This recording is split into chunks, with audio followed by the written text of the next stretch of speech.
Good morning, everybody. This is the Oskar Quentin Show, where I take calls from the general public on TikTok Live or with that phone number. We talk about politics and social issues, that sort of thing.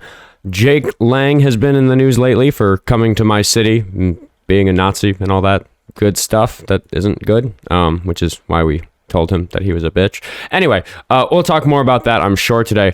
I wanted to just bring up on the start of today's show, after I remind everybody that if you're watching this after the fact, there's a pinned comment at the top of the YouTube comments that'll tell you when the first oppositional call starts, as well as more comprehensive timestamps in the description. After I remember to mention that, I want to talk about Mitch McConnell, because there's this little story that slipped about him that I just didn't catch because I guess wasn't watching. I missed it like last week. I bet Snake put it in the Discord and I managed to miss that one. But TMZ has, I think, got the clip I'm looking for, which shows Mitch McConnell like frozen on the Senate floor. Is this going to be vertical video inside of horizontal? Do I need to find a better one, or did somebody?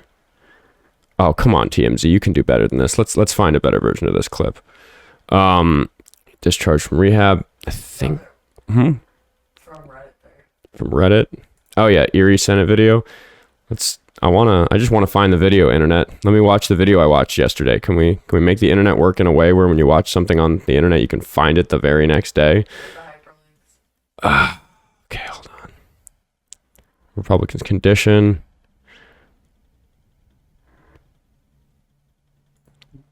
I should have set this up before. We were dealing with call-in line stuff beforehand. The Daily Beast, I think, did have the video. Let's see. Oh, do I need to subscribe? Oh my God. This is the inshitification of the internet. God darn it. I'm just going to go to videos. Like, where is this video? I just watched it yesterday. I guess I did watch it on the Daily Beast, but now we're paywalled on this computer. Because in the video, he's frozen on the Senate floor for like hours. Something like that. All right, this is bringing up all the other ones. Never mind. Somebody here. I'm gonna say to the early viewers, somebody go throw a link to that video in the operational chat on the Discord. Unbelievable that I can't find it. The internet is so broken. Let's get the backup accounts in. You've got both the phones for that, right? We'll get the multi-guest request queue open. We got Jessie in the producer's chair today, as we do most days these days. Where is the multi-guest request queue? Doesn't want to open. He's not dead? Okay, no. So to be clear, this video that I'm looking for is from before he was hospitalized. It's from 10 days before he was hospitalized. This is not recent. We still don't have proof of life on him. We still don't have evidence that he's actually still with us or in any way competent. But we have footage from 10 days prior to his disappearance where it's like a time lapse footage of the Senate floor. So you can see it's busy. There's people bustling around, talking, having conversations. And when you watch a time lapse footage of someone and they're not moving in the time lapse footage, it's like, oh, they're just like zombied out for hours at a time. That's what I wanted to show you guys. We'll get Oskar Quentin 2 in here. There they are. There's me. There's us. There we go. Muted. And we'll get the call in line account in the corner, and then hopefully we'll be able to get started. We don't have anybody in the queue on TikTok yet. We are still taking TikTok calls. No reason not to. But yeah, has anybody found it? It's not showing up in the operational chat on the Discord. 10 days before disappearing. Every now and then I have to, spilled some water. Every now and then I need to touch back in with my Google abilities because it's getting hard to use the internet. Is this the only version of this footage? Okay, there's a Facebook post here that has it. Is it going to make me log in? Can I make this bigger? Oh no, it wants me to full screen. I can't make it any bigger than that. I have to full screen it. Facebook. I'm so disappointed. We've had computers for 40 years. And I can't just take something small on a web browser page and say, hey, show me this part of the page bigger so I can show it on the screen to everybody. I have to blow up some super low resolution cut of it because it just doesn't want to format correctly. Technology's broken. Okay, here we go. I think this is the footage I want. Yeah, it's like cropped to hell, but that's better than not being able to find it at all. All right, we'll watch this. We'll pull up the secondary viewer and we'll get it cropped, but just for this video, because the internet is so broken and I'm having a hard time finding it, I have to open my secondary view window and special crop it just to this very broken Reddit video so that I can show the audience what one of our fucking senators is doing with his time on the Senate floor. All right, so Here's Mitch McConnell. And this is a time-lapse footage of his time of a few hours of him on the Senate floor. I don't actually know the exact duration. I'd be curious to know. But he is just frozen. He's not moving. The guy sitting next to him is his wheelchair driver.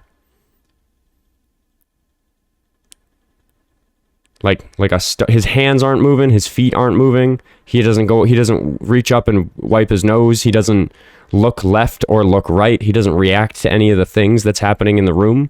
This is 10 days before he went missing. Unbelievable. I'm just going to let this time lapse roll for another 10 seconds. That's concerning, right? That's fucking crazy. Is it 8 hours? Charlotte in the chat says it's 8 hours. I don't know who Charlotte is, so we can see if that's verified somewhere else. Because the original article that I read, which I think was from the Daily Beast, I didn't catch a time in it. Possibly I missed it. But there we go. We found it. We got an Instagram link to it. Maybe we can look at that later if we want to get a better look. Thank you for that. Who sent it? I need to figure out how to use Discord better. I'm simply bad at it. Running the show makes me feel like such a boomer. I used to be so good at technology. I don't know how to do any of this stuff.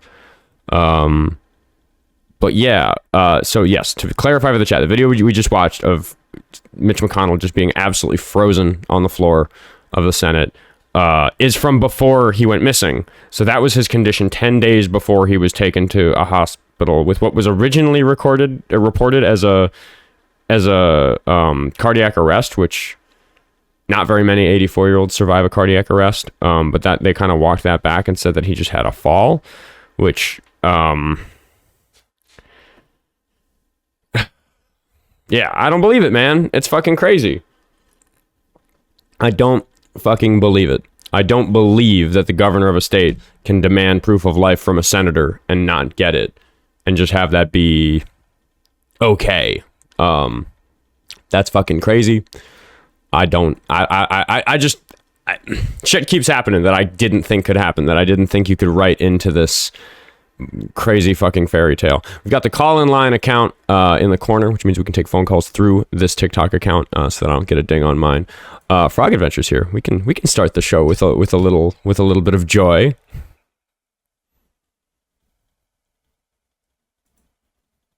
Good morning, Frog Adventure. What's the message today? Hello.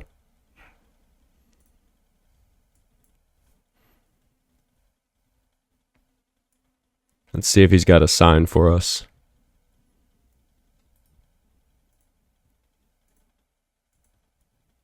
Sorry I haven't gotten anything done today. I've been in the produce department trying to open this stupid plastic bag.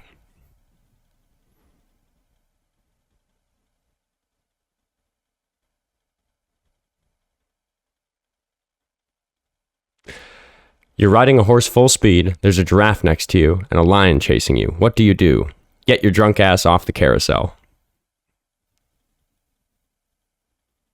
Everybody go follow the frog if you're not already.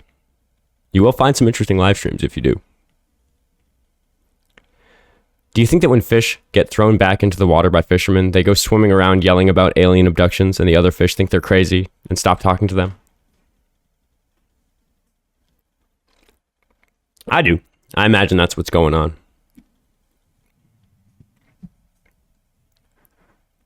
That question started the first conversation I had with my current boyfriend, but whatever. I just released my own fragrance. Nobody in the car seemed to like it. Ooh.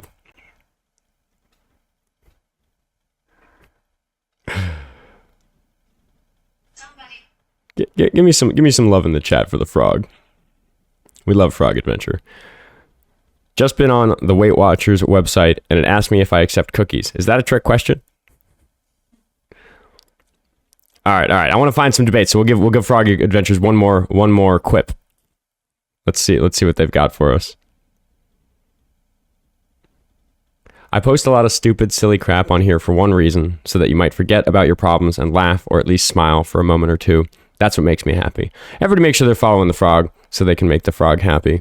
Thanks for popping by, Frog. I appreciate you so much. Are we going to get a wave? There we go. I love you with all my butt. It's bigger than my heart. I appreciate you, Frog. I'm sure I'll see you soon. Goodbye, friend. I do love the frog. The audio listeners are like, what the fuck is happening? Oh man. I'm disappointed we're not getting more phone calls. Do we have anybody who's rung in? Do we have anybody to call back?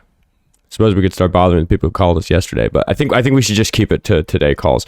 First readers in the queue over on TikTok though. So 10 minutes into the show, if we get a debate 10 minutes into the show, that will be recently. That'll be an improvement over things. Nope, they disconnected right away. Goodbye. Thank you again, Frog Adventure. Actually in the chat. Everybody make sure they're following. How you feeling, Jessie? Any mace tingles in the shower today? No. Sounds like Evanstead's still suffering the consequences of being maced repeatedly. He posted a video that I wasn't going to watch in its entirety until I saw that Dr. Dankenstein had commented under it. What exactly did he comment? He said something like, this man is carpet bombing. I would hate to misquote him. Hold on. Yeah, you're going to pull that up for us? Let's get it right. Derek was also at the Jake Lang.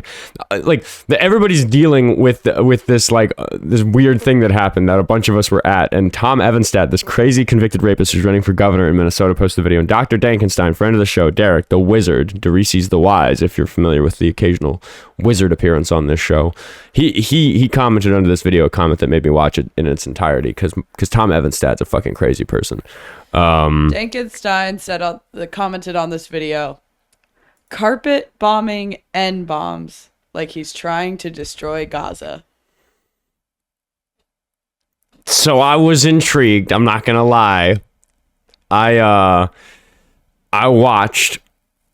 And the comment was warranted. Dean Withers, my daddy. Jessie, what do you think of the odds that Dean Withers, my daddy, is a troll account? It's pretty high. Yeah. Keisha Lance Bottoms. I don't know who that is. Pretty high chances on that being a troll. So let's hover that disconnect button. Hello, how old are you? Hello?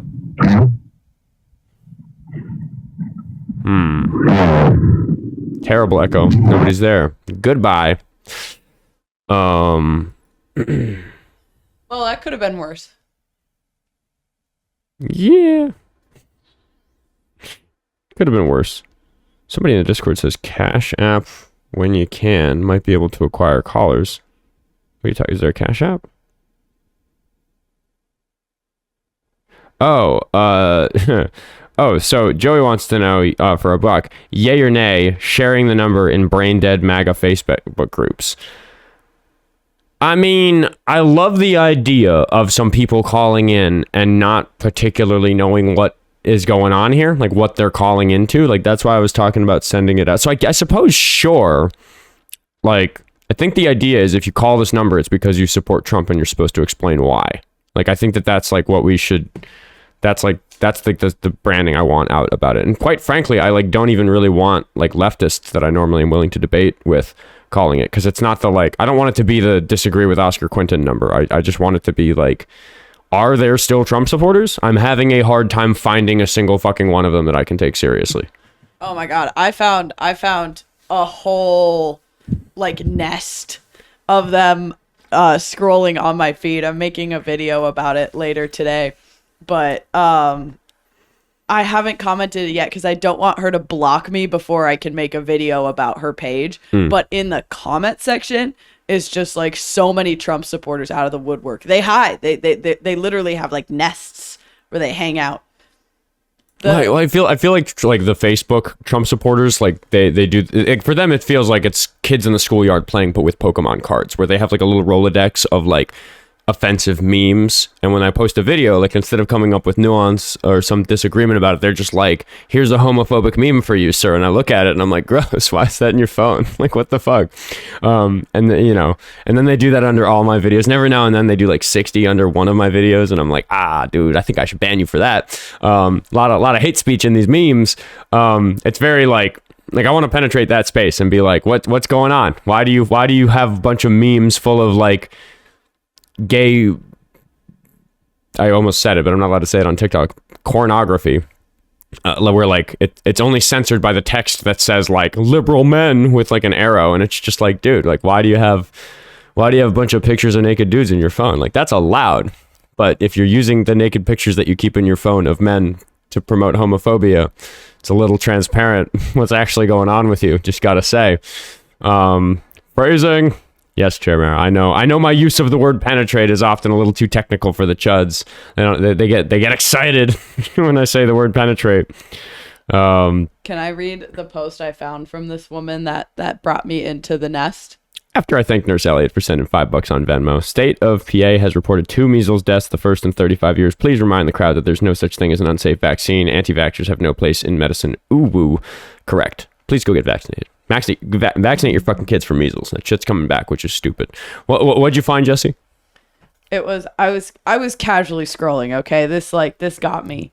And the post is just a black background, white text with her handle on it, so you know to go follow. Yeah. It says, "How foobarred is Minnesota? We are negotiating with Somali gangs so they don't disturb the state fair. I couldn't make this up if I tried." So I commented source. Yeah, what the fuck? Dude, like straight up, everybody loves the state fair. Like, what are you talking about? I was like, I think you could make it up if you tried. I think you did. I think you very much did. Later, I scrolled through the rest of her posts. The other highlight I saw was white liberal women are a cancer in America. How poignant. I think like the thing that Chuds will report on is they're like, look, there's a fight at the Minnesota State Fair. And I'm like, yeah, 250,000 people all got drunk in the same place and there was only one fight. That's a W. Come on. Yeah. I've worked concerts where there's a dozen fights and that's not even that many. It's like fucking like who does like, come on. Like, grow up. Like fucking drunk people fight at the bar sometimes. But her comment section is just a nest full of these people. So after I've done my video on her, I'm going to comment into her comment section and be like, call this line. Yeah, we are. What dates is the state fair running? Because we got to get out there as a team. We got to have a Oskar Quentin at the state fair day. It starts next week. Next weekend and the one after. All right, so we'll be getting back from Sacramento. Minnesota State Fair, 27th through 7th. So it starts this weekend. Yeah, that's right. This coming weekend. So maybe I'll go this weekend. But I could also go next weekend after we get back from Sacramento. We shall see. But I do enjoy the State Fair. I have some pride as a Minnesotan in the State Fair. It's pretty dang cool. Good way to spend the day. Do we have anything on YouTube Super Chat? I forgot to look. Jesse's mayoral campaign fund. I'm behind. Thank you, Cosmic Travesty, for the $2, and for Brandon for becoming a supporter, which means you get to be in the members only streams, which happened Sunday evening. We did a short one this past week, and we missed the one week before, so it's been a while since we've really done that. So I'll try to make sure I get caught up on getting some time just hanging out with the supporters, because I do enjoy just goofing off. It's just Sunday I was tired because I did not sleep well between Saturday and Sunday because the mace from the Jake Lang rally was really just made it hard to sleep, because like it didn't, other than the showers and the actual like being out there, it's not actually that miserable. It's just annoying to be covered in mace irritation, so it's hard to sleep because it's like my knuckles in particular were burning. Like I got it all over my hands and arms. So I didn't get to sleep until like 2-3 in the morning, which is why I was surfing random lives. People were like, what is Oskar doing awake? Just like laying in bed, feeling like shit. So I didn't sleep well. We only did like an hour Sunday evening. Oh, okay. Yeah, here we go. This is sick. Will this work? Can I just drag it in? Yes. Because Joey is doing the work. Here we go. Call this number and talk about why you love Trump. This is also good advertising for the Oskar Quentin show, because we set it up so that it goes straight to voicemail, and there's just an audio recording of Jessie like being like, thank you for calling the Oskar Quentin show. Blah, blah, blah, blah, blah. We'll call you back. Because we're not going to try to field live calls. We're going to have people call, and the message just says, calling has put you in the queue. We'll call you back. And then, so that way we can like call people directly. It is, that picture was from Discord, but I think you mean posted to like Trump Discords. 612 is a Minneapolis area code. Google Voice lets you like pick, so I just picked one that was appropriate for where we are. But it is just a Google Voice number for all the people who want to try to stalk me through it. The address on the account is City Hall. Relax. Dude, we have anybody in the queue?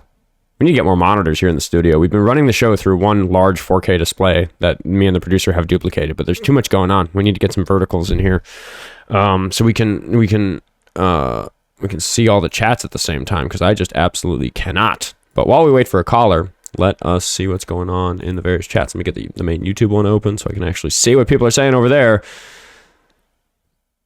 Massive respect for you for fighting fascists and white supremacists IRL. Grumpyton. Thank you. But yeah, that's what you do. You see Nazis, you say, hey, stop. And then you spit a little mace in their eyes. But I need to build up an immunity by macing myself. A bunch of people were saying I should go on Hot Ones, because I don't know if I'm famous to go on Hot Ones. I feel like that's for like real celebrities. But I don't know how I'd do, because I have a pretty serious pain tolerance just in general. I always have. And I mean, I don't think I need to be too bashful about saying that I demonstrated I can handle some mace, some OC spray on Saturday. But I don't know if I'll be in the mood for it if I'm on like Hot Ones, you know, like maybe the pressure of that environment will let me see through the pain the way I did on Saturday. But I just feel like my inhibition to feel pain is it's probably triggered by there being Nazis present. I don't think I'm like that all the time. And First Reader says they don't think they do political. That makes sense. That they probably don't, you know, they probably don't touch the politics. They just want to have fun and make celebrities cry.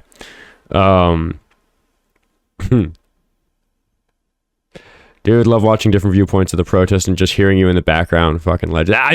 That's my favorite thing about all the like footage that comes out of these events. Is like back during Metro Surge, I had friends who would call me and they were like, "Hey, dude, I'm watching ICE videos," and like I couldn't see you, but I could hear you. I could hear that you were there, and yeah, I was like doing vocal warm-ups leading up to the rally to make sure that Jake Lang could hear me. I was like yelling random stuff. I was like yelling at the cops and stuff just to warm up my voice for Jake Lang. Grumpyton says it is absolutely the done thing, but as many people follow through with it as they should. Done thing. Obvious thing. I hope you mean to say something like that. Valid Orchid sent $5 to say, always glad when I catch you live through your VODs, keep me company. Always glad when I catch you live, though your VODs keep me company at work through the day. Hoping you all have a wonderful day today. Yeah, I suppose I should announce we do have some other stuff. Let me pull up my Instagram. I should check if I have correspondence, because the show today is going to be interrupted. I don't know how to use the inbox on Instagram desktop. Here we go. We are going to be on Elliot Connie live today. It was another show that reached out. That's going to happen at noon today, which is in about 90 minutes. So we're actually just going to do the like Dean Withers style thing and like interrupt the show to have me do that without stopping my show. They said that's okay. And then I suppose we can announce it, right? We can the other thing that we organized through our buddy. I can double check. Yeah, I figure that's okay because it's happening later today, but we should get a confirmation about confirming about the other thing I'm doing after the show today. So your message made me think about it because you said, have a good day. We've got some cool stuff planned for today. Chrono sent $2 to say pain tolerance is proportional to Nazi proximity. Yeah, it's exponential. When you get real close to the Nazis, the pain tolerance really goes up. At least that's my experience getting pretty close to Jake Lang. Mr. G's asking questions. Where is it? Well, what did he say, Will? Why is he being a chicken and not requesting up to talk to me about it himself? Don't you think him not being aware of KLB proves my point? Oh, yeah. Well, I mean, dude, like, we can... It's always, like, hard to keep up with everything. What was... We don't have a caller. Let's learn a thing. What was their name? I don't know. There's always this like gatekeeping about if people like know a thing. Like I don't know everything. I don't know every example of everything that has ever happened. Mr. G, what's the name? KLB. What does it stand for? We'll discuss it, or I'll Google it. I don't know if this is something I should be educated about, or if this is just news that hasn't. We did get a caller, but it's the one from yesterday. I think that's a friendly, yeah. Yeah, but remember he had another question for you. Oh, okay. Let me just see. Okay, she was. Let's just see who this was. Keisha Lance Bottoms. She was the mayor of Georgia from 2018 to 2022. Okay. Is there news about her? Calls out Rick Jackson. Okay. Calls out Rick Jackson on a campaign ad. Yeah, trying to discredit me because I don't know about some drama that's happening between some politicians involving a campaign ad. Okay. Like, clutch your pearls, man. You could just fucking tell me what it is. All right. RFKiddingMe had a question. Let's talk to him. Let's see. Oh yeah. Well, I mean, here actually, I'll let Eckman up quickly because we were just asking him. How you doing, Jacob? You there? Oh wait, why don't I hear him? Does the show hear him? Hello. Okay. Yeah. Sorry, I was out of the app when you let me on. I did not expect to be brought up this quickly. Oh, no worries. So, yeah, I just wanted to make a quick announcement. Guys, at 12:30 Pacific Standard Time today, Oskar will be on the Pushing the Limits with Brian Shapiro. I want to see all of you guys there. He'll be live on YouTube. I wanted to make sure that Oskar, make sure you make this announcement multiple times during today's live. I'll be pimping it, and I'll get a story out about it on my Instagram after we're done it. Because that's going to be 2:30 in my local time zone, so we'll wrap sharply by 2, so we'll have time to get a Facebook and Instagram story up with a link to it and all that shit. Yep. So be on YouTube. If you are in the local Las Vegas area, KSHP. But I wanted to ask, like, what are your thoughts, outside of that? What are your thoughts? By the way, guys, this is not Ben Shapiro. This is Brian Shapiro. Brian Shapiro, different Shapiro. Very different Shapiro. Very much much better Shapiro. He's on the Take Back America tour. He's done debates. You probably recognized him. So he's a progressive. Yeah, this is for my audience that knows my time zone. This is 2:30 in the Central Time Zone. Yes. 2:30 is around when it starts. I wanted to ask, what are your thoughts on the new, U.S. Canada trade issues that are going on? I have a couple of Canadian viewers that have been trying to get me better educated on it, but like I don't understand trade enough to like have a nuanced opinion on this, because there's stuff like Trump's tariffs like from last year where I can look at the lumber or steel tariffs or something and be like, well, that's heavy-handed and that's ridiculous. But I just don't know enough about the Canadian economy to like actually judge this individually. I have a person on the Discord who sent me some stuff to read. I haven't read it yet though. I also want to mention this Shapiro is also Jewish. So somebody in the comments said, so not the Jewish one. No, both Brian the Shapiros Shapiro are Jewish. is also Jewish as well. But he's not. The. Somebody said not the raging one. Tool bag one. That part's appropriate. Yeah. Yeah. No. But yeah, man. I just wanted to make that announcement. Make sure that you get as much as possible from this. But I know that it's not my place, so I actually apologize for coming up and like breaking this news. But I'm just very excited that you guys were able to get on. So yeah. Scheduling, I'm sure, as you can imagine, scheduling and inboxes have been a challenge over the last 72 hours for us. But I'm really excited to be on. No, Brian dude, Shapiro. It was like 1:30 a.m. and we were supposed to have like this YT supremacist dude. The guy canceled because we couldn't provide him like an Uber from his hotel, like randomly. So I just sent a text message to Jessie, and I'm glad you guys were able to do it.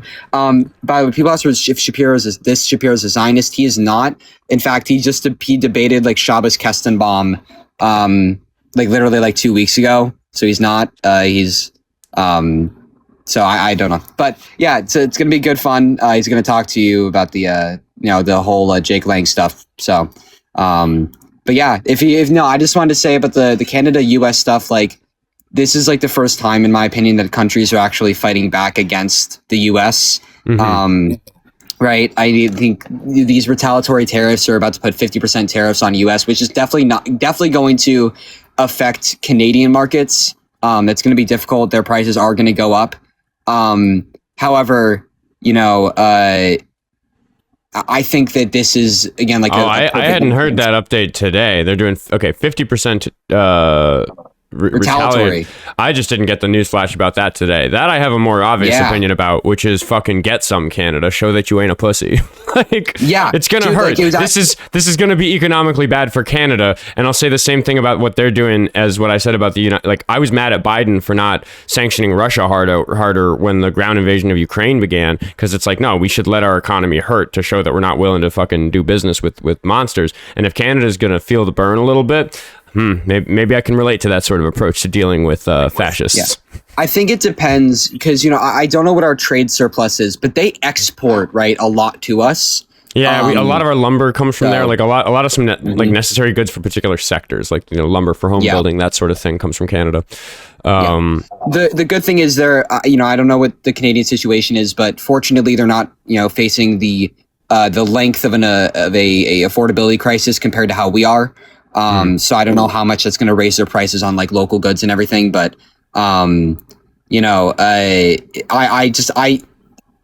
it's interesting to see that now you have Spain and you have Canada being the two major countries who are actually pushing it back against the Trump administration on the world stage. And I think it's a good thing. I think Trump realizing that the US is not invincible in this aspect, that we can just bully everybody and, do whatever the hell we want, is hopefully something that's going to slow him down. And I saw he's trying to rename Lake Ontario to Lake America just to piss off Canada, but that shows that no, they're fighting back with policy. Like, that's a real international sanction, and Trump is fighting back with like schoolyard insults. Like, I'm gonna name a lake something different. Like, that's not real. That doesn't actually affect anybody. Like, that's not a real move in a trade war with Canada. You look like Trump looks like a wuss for trying to push that sort of thing if you're educated about what matters. But if you treat everything as a pissing contest, something like that can matter to you. So that's why he's flailing. He's trying to win on vibes, but I think he's gonna lose on economics on this one. Yeah, 100%. Well, listen, man, I hope the thing with Brian goes well. Appreciate for the last minute scheduling. I hope the rest of your live goes well, and I will drop and let you be. Yeah, I'll catch you later, Jacob. Thanks for the connection. Brian Shapiro is going to be good. I've enjoyed some of his coverage of some of these chaotic events. We were thinking about maybe getting it done next week because it didn't work out yesterday, and I was thinking Jake Lane's going to be out of the news cycle by then. Gotta talk about that Nazi before he goes back to irrelevance, which is where he will hopefully stay when he stays in prison for this. Because I think maybe we got him. I think Jake Lane's going to be taken off the streets. Hopefully, I will protest if they release his ass again. Because what the fuck? Seriously. Criminal. Nikki sent $5 on YouTube Super Chat to say, not to be an advertisement, but there's a shirt made of Spider-Man punching Jake Lang, and it's amazing symbolism. Going to be a good birthday present for me. Yeah, I'm digging all the like Spider-Man like comic book covers and stuff, and just like the symbolism around it, because like Spider-Man took a risk, but I think it's defensible what he did. I think Jake Lang was doing something dangerous and illegal enough that you're allowed to punch a guy who does that. But we'll see how it works out in court. Tiffany sent 5 gift memberships on YouTube. I appreciate that very much. That means 5 more people, along with Loli Yumi, also became members. So that's 6 new people who can be in the members only stream, where we just like hang out and chill and shoot the shit, really. Low pressure version of this stream. I like that a lot. Sherry sent $10 on Venmo to say, for your pain and suffering from Saturday, this is from Good Citizen. Thank you. Don't worry about me though. Let's talk to Justin. No, is he banned? Is he banned? Or is he just annoying? I don't know. Hey, what do you think about Dean, bro? What about him? What do you think about him? Because supposedly he's your friend, your so-called, What? No, are you about to bring me some bullshit about some AI generated screenshots? No, I just want to know where you're standing at with him, bro. Because apparently, dude, he's like, calling Trump a pedophile, but look at him, dude. All his No, dude, allegations. no, dude. You see, this is the last time you're ever going to appear on the show, Justin Howard, because you know that the allegations against him are bullshit, and the Prove it then. Prove it. No, he already Show me did, the dude. proof. No, he already me the did, dude. proof. No, he already did. He already did, dude. He did not. Do you believe my Eugene God, Carroll? dude. Do you believe Eugene Carroll? Nope, I do not. Why not? She had a court case in a unanimous jury of 9. Nope.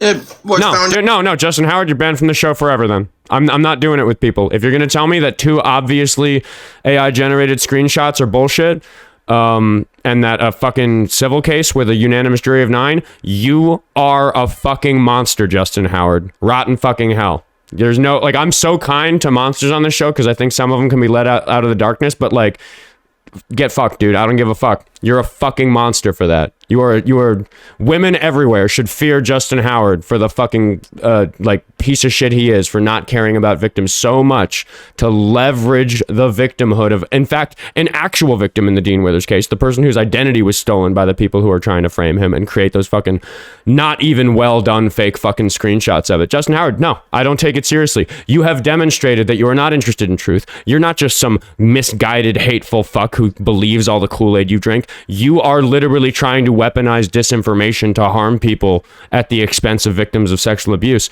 And I'm just not fucking doing it. Show the proof, dude. It's already fucking done. Dean Withers accusers don't get a slideshow on my show every time it fucking comes up. I went through that shit with Popcorn. Dean Withers took time out of his own show to fucking do it while people were fucking harassing him live. Fucking Justin Howard, you a bitch for that. Tell me in the chat if you'll put your camera up. You can come on the show if you put your camera up, Justin Howard. Everybody let me know if Justin Howard says he's going to show his fucking camera. What does Scott have to say? Hello, how old are you? How old are you? Talking to me? Yeah, how old are you? 50. Do you support Trump? Yep. Why? Because I can't stand a fucking Democrat anywhere. So you support a president because you think the opposition are like, what you just can't stand us? I don't like you and people like you. Okay. I use your own ideology against you because I am actually a product of the Minnesota Democrats. I'm going to get you with your own fucking sword, bitch. Why don't you turn your camera on and say that, bitch? I don't got my hair combed, faggot. Oh, we're gonna slur and run, pussy? I'm sorry. Are you one of the people who I'm gonna see out in the streets? Yeah, I don't think so. I think you're another fucking coward too. Yeah, you want to take Mace to the face and still be willing to have a fucking conversation, you pussy? Make threats to me when you live in my fucking city, dude? Watch your fucking account, dude. Be careful. You live in my jurisdiction. A lot easier to process that shit. Pussy. Come find me, motherfucker, if you got shit to say. Unbelievable. He was watching. He knew where I was. If he wanted to come say that shit to my face, he'd have done it on Saturday. But he's a bitch. And you're going to call me a bitch for showing up to that? Unbelievable. Summer, how you doing? How old are you? Summertime. Oh, hi, honey. I didn't mean I meant to cancel, but No worries. We got another bitch on the line. We got David. Watch David get banned from the show permanently for propagating this bullshit about Dean. Fuck you on, David. Oh my God, you're an angry little guy today. Shut your mouth. Shut your fucking mouth, dude. You're angry every day. How does that feel? Oh my God, Oscar with a K. Why are you... What happened last night that made you this way this morning? Did you not sleep well? I don't entertain stupid questions. It's not That's stupid. not true. I do. I entertain a lot of stupid questions. I just don't feel like entertaining that particular stupid question. I'm concerned why you're acting this way this morning. You gonna turn your camera on, David? No, you're dangerous, Oscar. You don't turn your camera on. I'm so fucking dangerous. Did you not mace a bunch of people? I didn't mace anybody.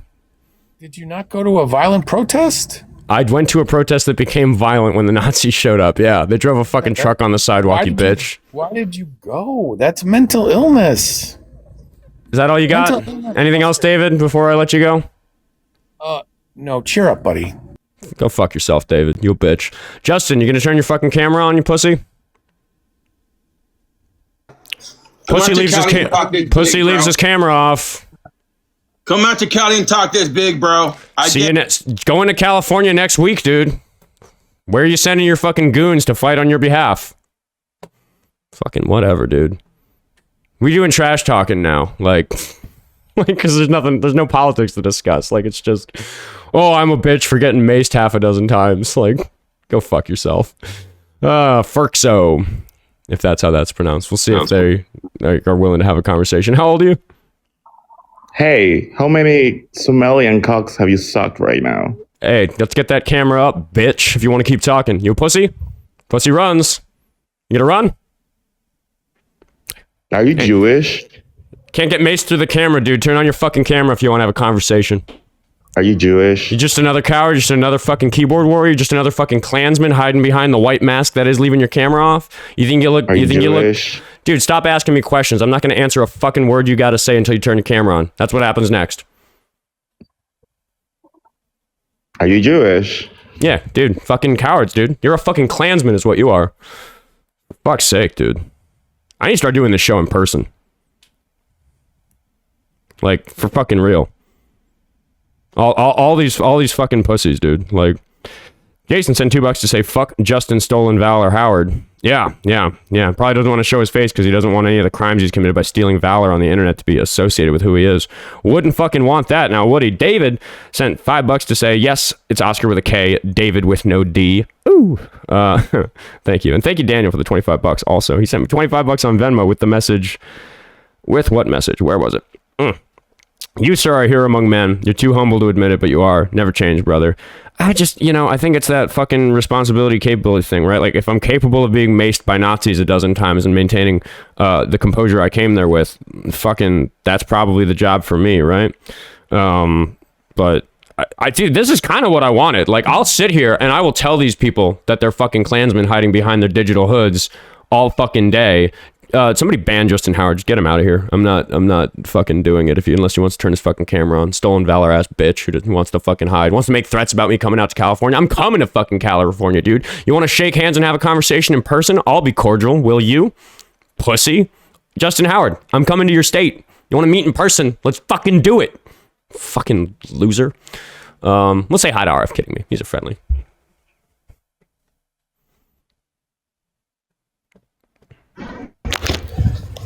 How you doing, RFKiddingMe? Doing good, Oscar. I would say you probably could be doing better, but I mean, you're going through pussies left and right. Like, I mean, you're the GOAT. But they were so cowardly, almost distracted me from what I was going to say. I'm starting a new frontier. Trump America, people are hungry. I need to feed the people. So I need everyone to come on down to the Hay Bale, my new local horse cuisine food truck. We've got the delicious goods. You want your buttercup steak with a signature smoked sugar cube on top? We got it. But other than that,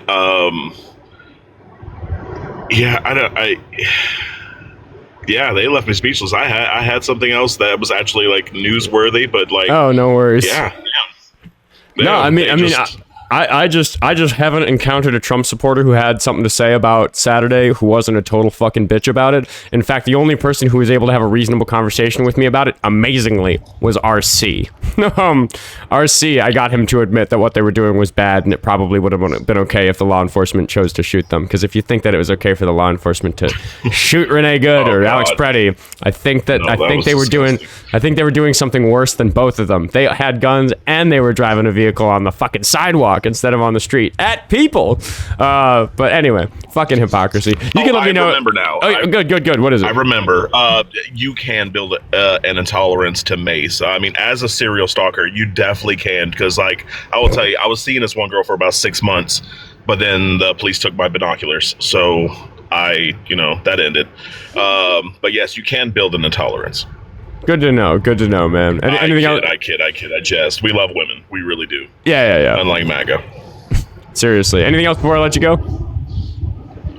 No, that's it, man. I'm glad to be, I'm fangirling. I'm speaking with actual Avenger Like, hey, dude, no, let's get you're real. in the club. There were superheroes there. I don't think I'm one of them. I'm pretty sure Spider-Man. Oh no, dude! I mean, it starts with fighting Jake Lang. Next, you fight aliens. Like, don't discredit yourself. Sir. I'm honored. I got to fight side by side with Spider-Man. That was pretty fucking rad. There's like a bunch of videos of me and Andrew Mercado and Spider-Man where it's like the three of us that are braving the mace to get in there, and like, that's. I mean, you weren't the man in the chair. You were the man that was there. Gotta show the fuck up for your city, man. It's that simple. Gotta. I haven't been saying all this shit all these months for no good reason. It's what I'm fucking about. But I think I'm gonna go try to find some more bitches to yell at about it. Love you, bro. You think some Danny McBride?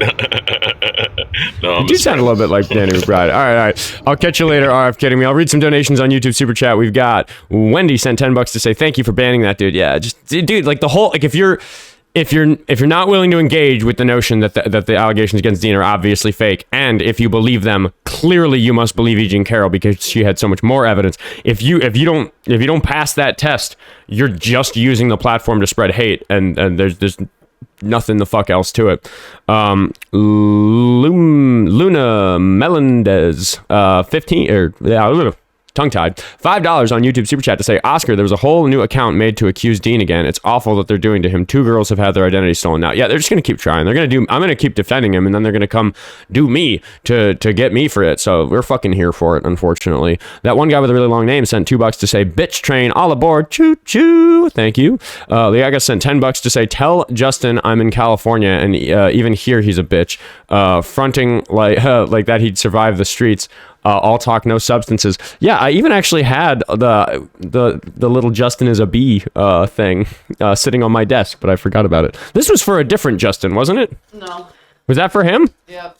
Oh yeah, Justin is a bee. Thank you again, Liaga. And Waldo used his monthly member message today. Seems the only thing MAGA is capable of is doing rage baiting now. They're too scared to have a meaningful debate with you, Oscar. That's the thing. I'm good at both. So if you want to just trash talk and pump my viewership for me, that's great. We can do that. If you want to have a serious conversation about what happened on Saturday or anything else in American politics, we're welcome to do that. But they're afraid of the latter, so they try the former and lose anyway because they forget who they're fucking talking to. Live for My Babies sent $5 to say Alex Preddy's family were on Good Morning America this morning. I will have to watch that. Would you write that one down, Jessie? I definitely want to give that a listen later. All right. Let me check the other donation messages. I bet Lucky Phil is screaming from down under because I haven't been checking the buy me a coffee. Oh no, maybe he's not here today. But Brielle sent $1 on Cash App to say, Oscar, my favorite Avenger. Is Spider-Man even an Avenger? He's not. That's Marvel, right? Or no, that's DC and False. No. What is it? Oh my God, don't embarrass yourself like this. He was I'm gonna piss off my nerd became fans. a Avenger for like Infinity War and Endgame. Oh, okay. They cross-platformed it. Okay, but originally he was DC, not no. He was originally Marvel, and the Avengers are DC. They've both been Marvel the whole time. Oh, okay. That's what I'm mixing up. I thought they were different universes. Whatever. Spider-Man does what he wants. David sent $5 on Venmo to say the Great Lakes Avengers is a thing in the Marvel comics. I'm just saying. Yeah, well, we all decided, I think it was like during the members only stream or something, that if I'm going to be a superhero, I'm going to be the Honey Badger, because Honey Badger don't give a fuck. I give a fuck about other people. I don't give a fuck if somebody maces me. That's bullshit. Brielle. Oh, somebody clarified. You're thinking Sony versus Disney. Yeah. That's maybe what I'm thinking. I'm canceled. What am I canceled for? Dude, I told you to STFU. Oh, yeah. No, it's good. It's farming fantastic engagement. Argue amongst yourselves about my opinions about superheroes. Brielle is in the queue. That might be a friendly. I think I recognize the username. Hello, how old are you? Goodbye. Do we have any numbers that have called? Is there anybody on the Google Voice? They're so mad. I like the Spider-Man movies. As a New Yorker, I'm a fan of Spider-Man. I just don't really watch Spider-Man or I don't really watch superhero movies generally. I haven't seen the Avengers. It's I think it is clear that the Marvel Cinematic Universe is better than the DC universe. I think that's perfectly clear. I just wasn't sure about Spider-Man. Relax. Is Rick and Morty a superhero? Rick's my kind of superhero. That's the type of alcoholic I hope I become. Is Lai Nielsen still here? What a bitch! Just fucking throwing a temper tantrum in this chat. I saw him being a bitch earlier. See, this is the thing. Like nobody's willing to just defend Trump or Jake Lang or any of these motherfuckers. So the show is just me getting in trouble with my own audience about not knowing superhero stuff. Minnesota needs Spider-Man to protect them from Nick Shirley. Dude, Nick Shirley, like, it does such an insult to Spider-Man to, like, consider Nick Shirley a worthy, like, villain. Nick Shirley's like Nick Shirley's a fucking troll, whether or not we're living in a superhero universe. I could come up with a superhero identity, though. That'd be fun for the lols.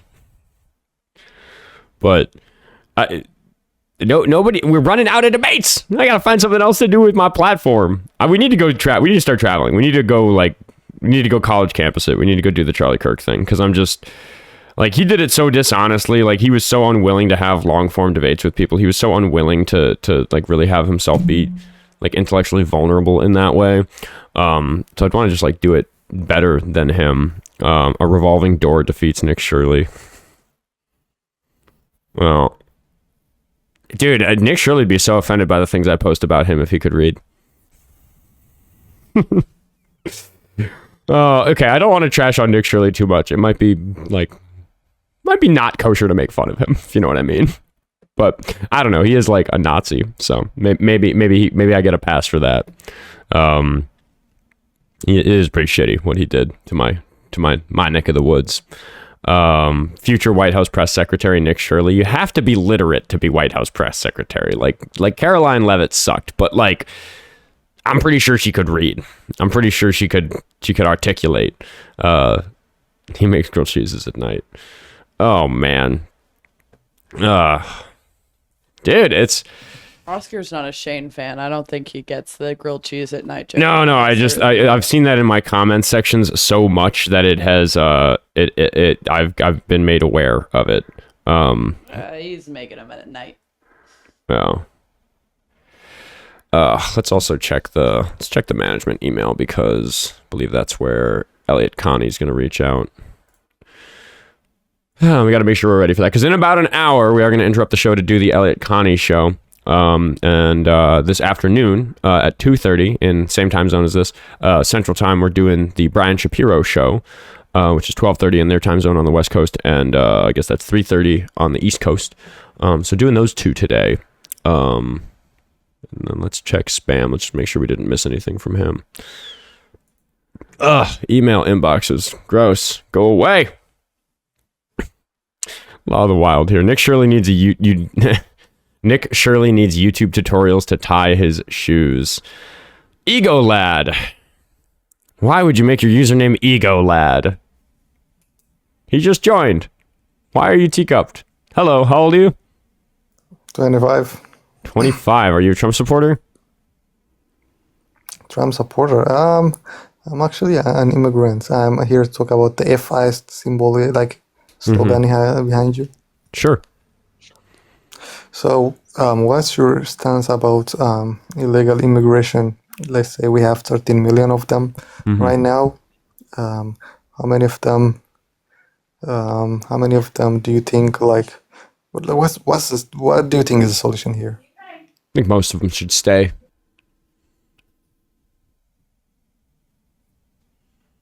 That's all. I think most of them should stay. I think the system's been broken for a really long time. Yeah, go ahead. So sorry, I had to talk to my mom here. Sorry. I was saying that. Wow, somebody's calling me an incel. What is going on? The profile picture you're using, a lot of incels use it. Just so you know. The frog? Oh yeah.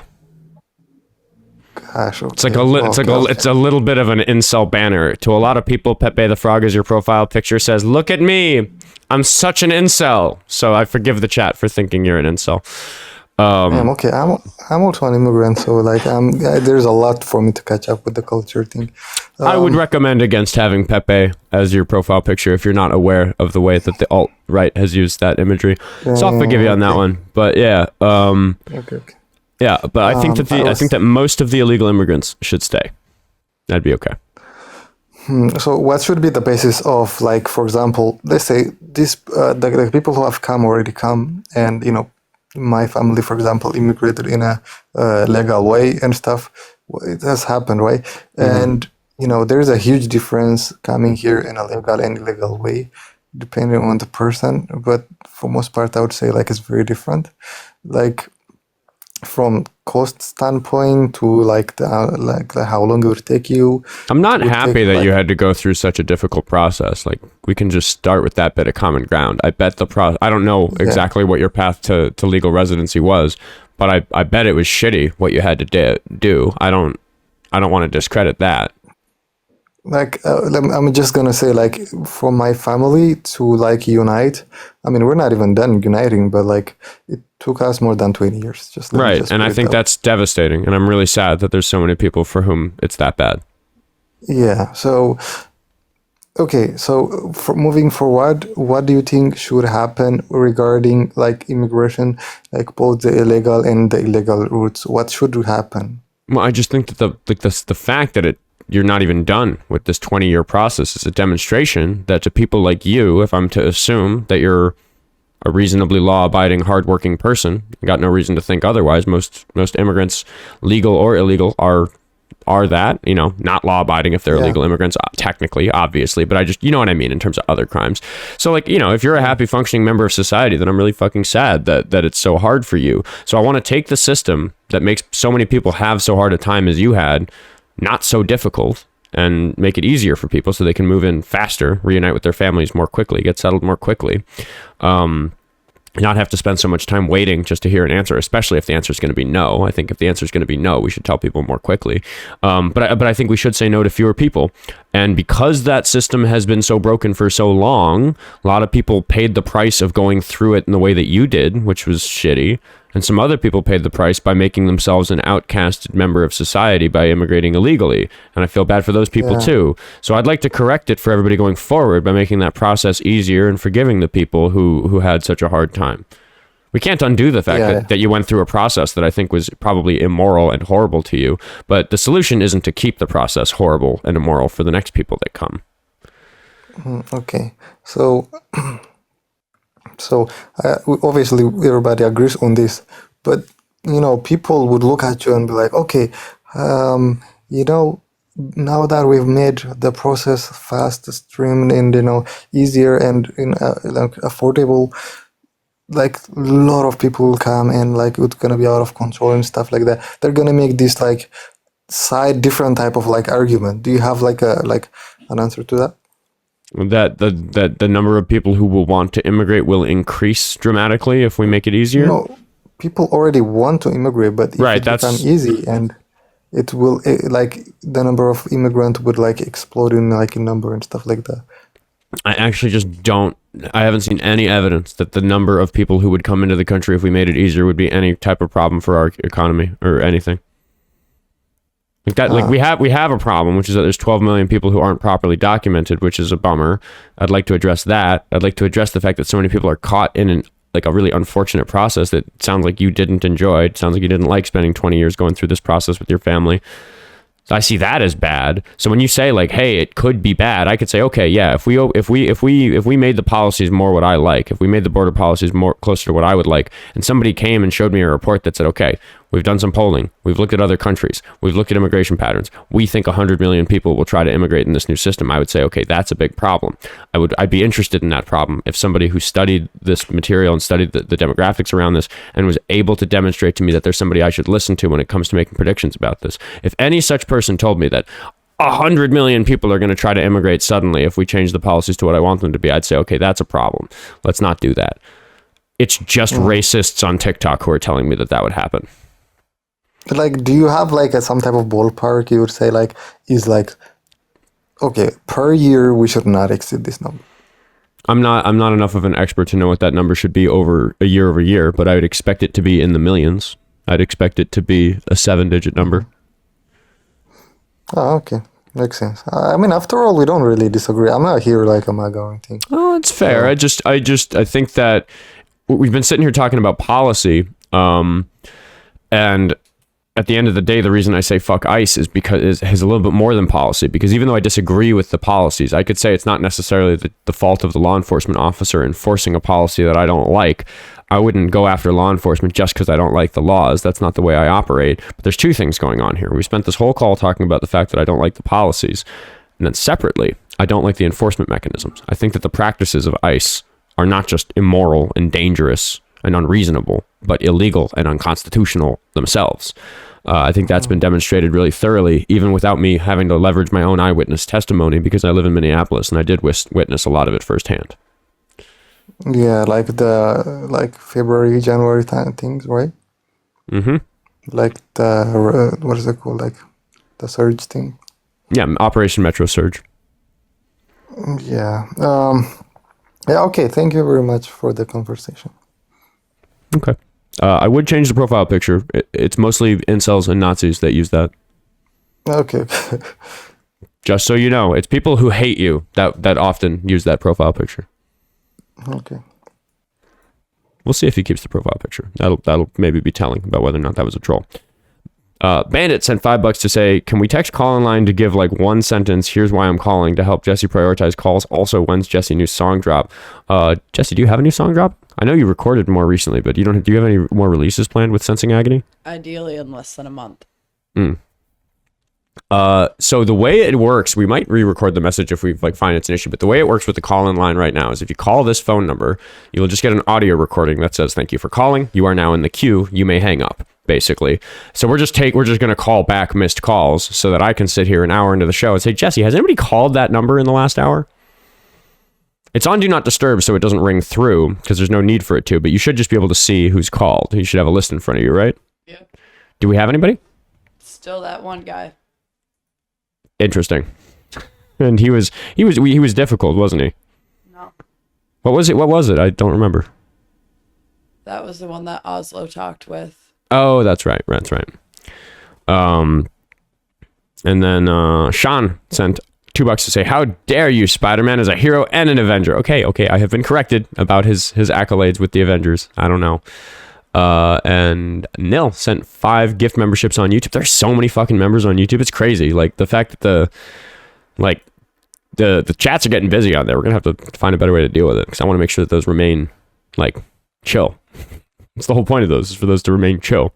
But as I grow, that's a privilege we won't have forever. So maybe get in now, get in early, and hang out while I still can do that, in a more intimate way with the people who've been watching. A lot of the people in the members only stream are people who have been watching for a really long time, and it's a nice avenue to get to talk to them through.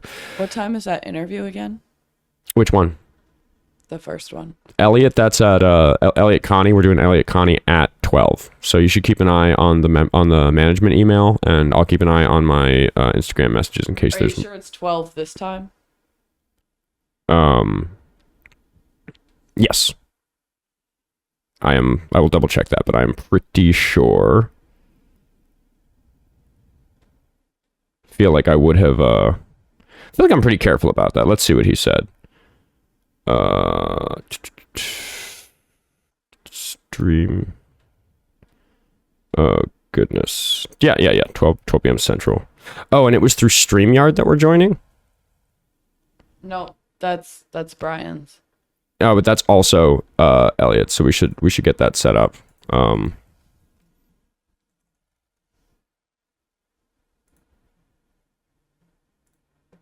Yeah. All right, I'll just put that in the corner for a second. Yeah, Jessie, would you just work on this other window while I talk to the chat? Or we wait for a call? Do we have anybody in the multi-guest request queue? Nobody! Ha! Of course. Here, I can go read the last of my donations, and then I'll hop over to the YouTube chat on my phone. Yeah, we are doing a little bit of other work today. We have Elliot Connie interrupting this show. I'm going to do his show while still doing my show, so the show won't be interrupted. We're just going to join into that.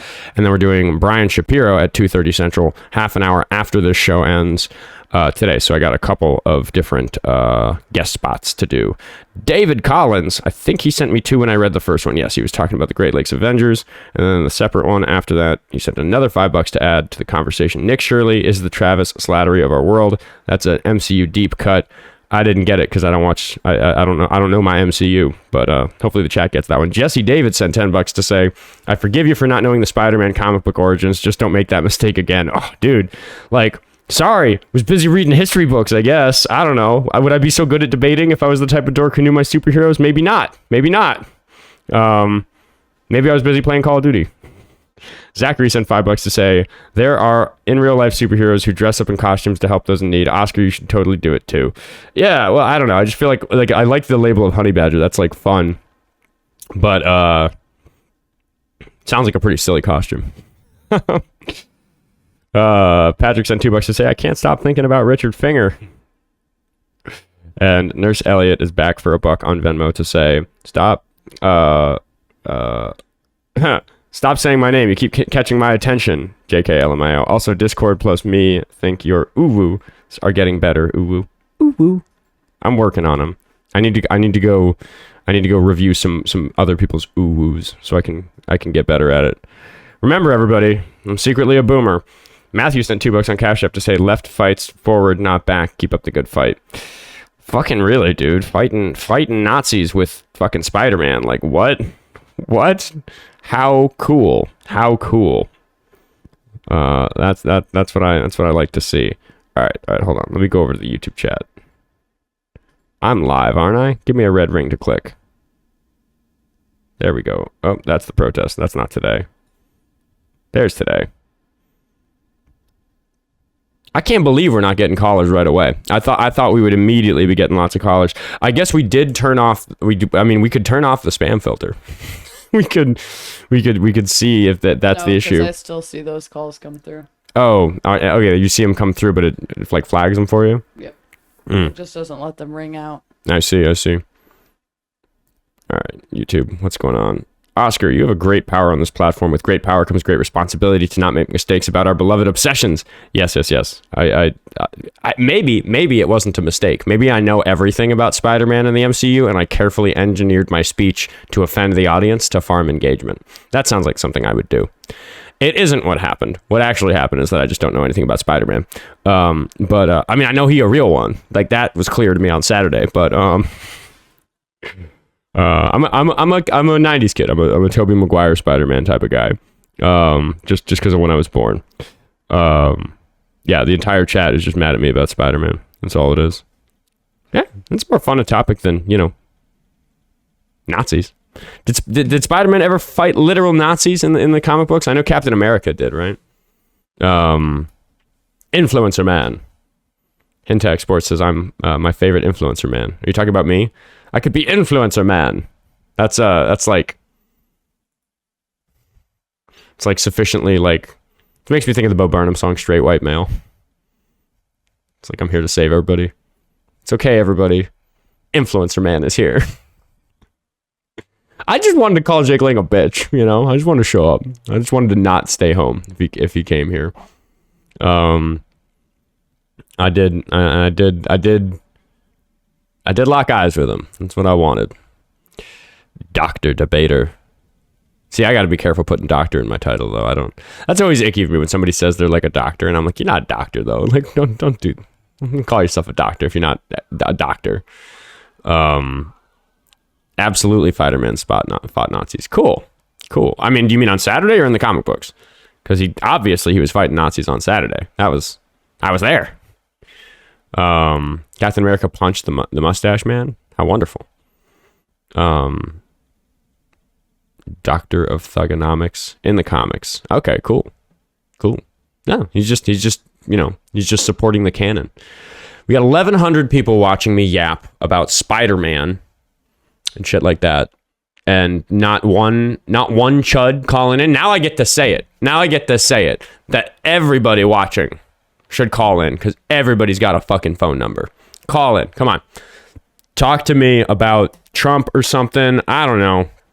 Like, there's this default thing that happens where it's like, if you get a chud any kind of cornered on economy or foreign policy or whatever, they just like default to like, well, I don't think women can have penises or like whatever fucking thing. And I just like wonder if that's a TikTok space thing. Like, are they so trained to fall back to that just from being on here, or are like the chuds who call in from like wherever the fuck gonna be like that, you know? Like maybe, I don't know, maybe I can advertise the number when I'm on the radio locally. But we gotta talk to our contact about that. That's SKK to you 4 says, you doing okay? I'm doing good. I'll ask how are you doing? Because I know you were there on Saturday. My shower this morning was normal. Yesterday I was still feeling like a little bit of the prickly tickles like everywhere in the shower. It wasn't very painful. Like my eyes hurt for like a minute while I was in the shower instead of for like 10 minutes after I was out of the shower. But I think that was the last of it. Oh, it is 612 if the number's a little bit cut off for you. We got to figure out where the hard line on the screen is for cutoff for TikTok, because it doesn't show it to me on my phone. Not the picky Pringles. Justin, you want to talk shit about my teeth? Call that fucking number or get in the request queue, motherfucker. Like, what is wrong with you bitching about some dude's teeth from the chat? You look small doing that. Get the fuck up here so we can see how small you are. See how mean I start? You didn't have to start that mean. You could have said, hello, how are you? And I would have said, I'm nice. How old are you? But no, instead we're starting by me calling you a bitch for talking about some stranger's teeth. By the way, that is why I'm going to Sacramento next week. There's a dentist in California that decided I deserve free teeth. So he's going to give me some free teeth. So I'm going to get my teeth fixed next week. Yay. Certainly getting the one broken tooth fixed. That's really what's wrong with my teeth, is that, you know, I could use some whitening or whatever, but I just have one broken tooth. Broke it when I was a kid. Got it fixed then. The repair lasted like 20 years and it just like fell out last year. I just haven't fixed it yet. You know, because our society doesn't value people's health care. But so it's been kind of an inconvenience, but oh yeah, Minnesota Pride Mama says that they had adult braces. It's not for the weak. Yeah, I think I'll have to go. I'll probably need some kind of braces, or I don't know. My teeth might be too crooked for Invisalign. I'm not really sure what the boundary is on that. Not going to be in LA. Lots of people have asked about that. I know, because so much of California's population is in LA. I'm going to be in North California. I'll be in Sacramento area. Will I be in Chicago anytime soon? I will say this, because if we're just chatting, because what's his name, Justin in the chat's just a fucking coward and doesn't want to talk to me about my teeth. You know, he doesn't want to give me an opportunity to talk to him about his character, his person. I wouldn't go after your teeth. I'd go after your personality. He doesn't want to let that happen. He wants to just get his dig in about my teeth and scurry away like the little coward that he is. Anyway, but we can talk about travel. I'm going to Sacramento at the first week of September, and then I'm going to Vegas in the middle of September, because I'm shooting with Sean Kelly on the 16th. Going to debate Dinesh D'Souza, and I think I'll just say it's tentative so people know it's not 100%. But I'm pretty sure that I'm going to be in Washington D.C. the first week of October, and I'm not announcing it yet, but I'm working really hard to get to be in an interesting place on election day. I'd like to be at an interesting election party and then make that enough of a trip that we can maybe shoot some content in the place that we're going to, but I'm not going to announce there is one watch party I really want to be at, but I don't want people to publicly pester the individual in question, so I'm just not going to release it. But I do plan on voting by mail so I can do some travel to be somewhere else for election day. Anyway, is it Al or is it AI? That is the question in 2026. But that is our next caller. So let me just make sure I'm caught up on YouTube Super Chats, which I am. I'll hop over to Venmo Cash App and buy me a coffee and do the same thing. Yeah, we got one more from Vicky. Vicky said, Oscar, I feel like I watched your show grow up and now you're going on Brian's show. He's one of my favorites. I'll be watching. Have fun and good luck. W. Yeah. I'm just gonna treat it like any other call. I'll be myself. Bigger filter than on TikTok. Because it's radio also, so I will be more careful about that. Discord thinks you should change from calling people pussies to calling them ball sacks because they're weak and pussies aren't. Good point. Ball sacks can't take a pounding. Start calling them nutsacks, dude. You're a nutsack. Ezra sent $5 to say, don't forget you have a professional costume designer on your crew. Let me make something for you. Dude, if we want to do like superhero Oscar for Halloween, like I'm not saying we can't do it. And I'm also not saying that I won't show up to protests dressed in superhero garb if that's what we're fucking doing these days. But let's talk to Al. Or is it AI? They'll let us know after they let us know how old they are. How old are you? Hey, Oscar, it's Al. Can you hear me? I can. How old are you? I am old. I'm 57. That's old enough to be on the show. Are you a Trump supporter? No, but I have a Trump-sided argument that I'd like to get your take on. Sure. But real quick, you were talking about superheroes. I just want to say, like, the worst thing in the world is you see these people like Dean Cain or Kevin Sorbo who like played superheroes and then they come out as MAGA. That's like an insult to the whole genre. But anyway, absolutely.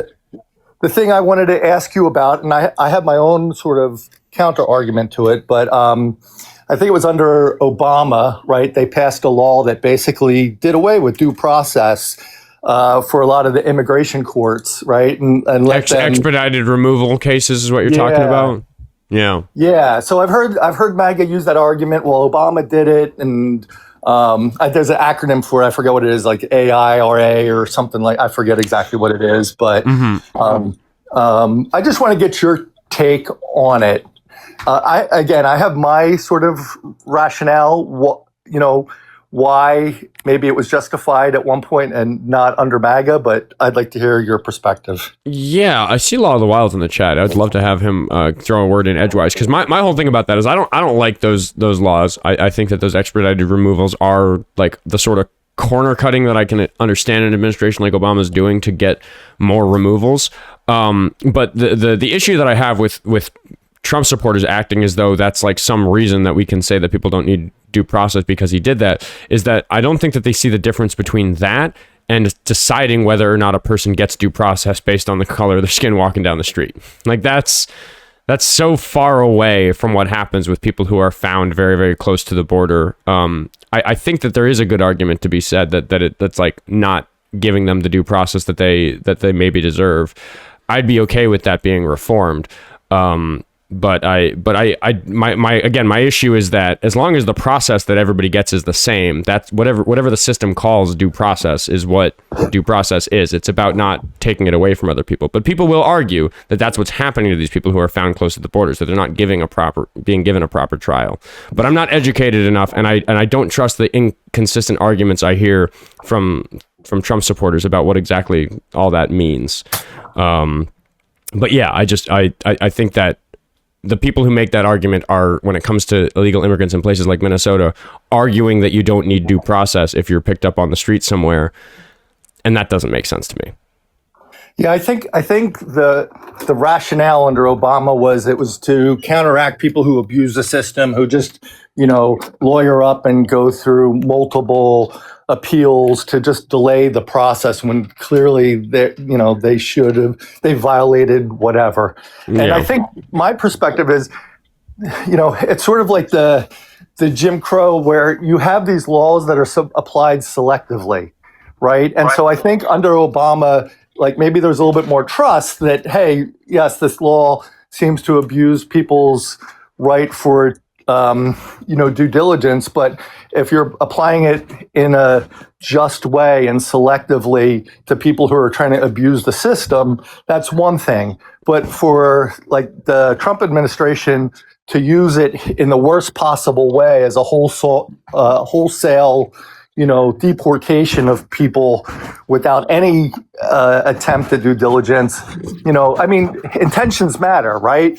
And it's the same thing with like the argument that you put Obama put kids in cages. Well, yeah, they had detention areas for kids that came over solo and were suspected not to be with parents, but, traffickers and things like that. So there was a reason to put those kids in those isolated areas to protect them, right? But when you turn it around and the intention is, hey, we're going to deliberately separate kids from parents and use it as a deterrent, the intention makes all the difference in the world on the law. And so I think maybe it's a fundamental flaw in how some of these laws and policies are written. They have to cover and assume, like, what's the worst intention that somebody could use and apply this law to.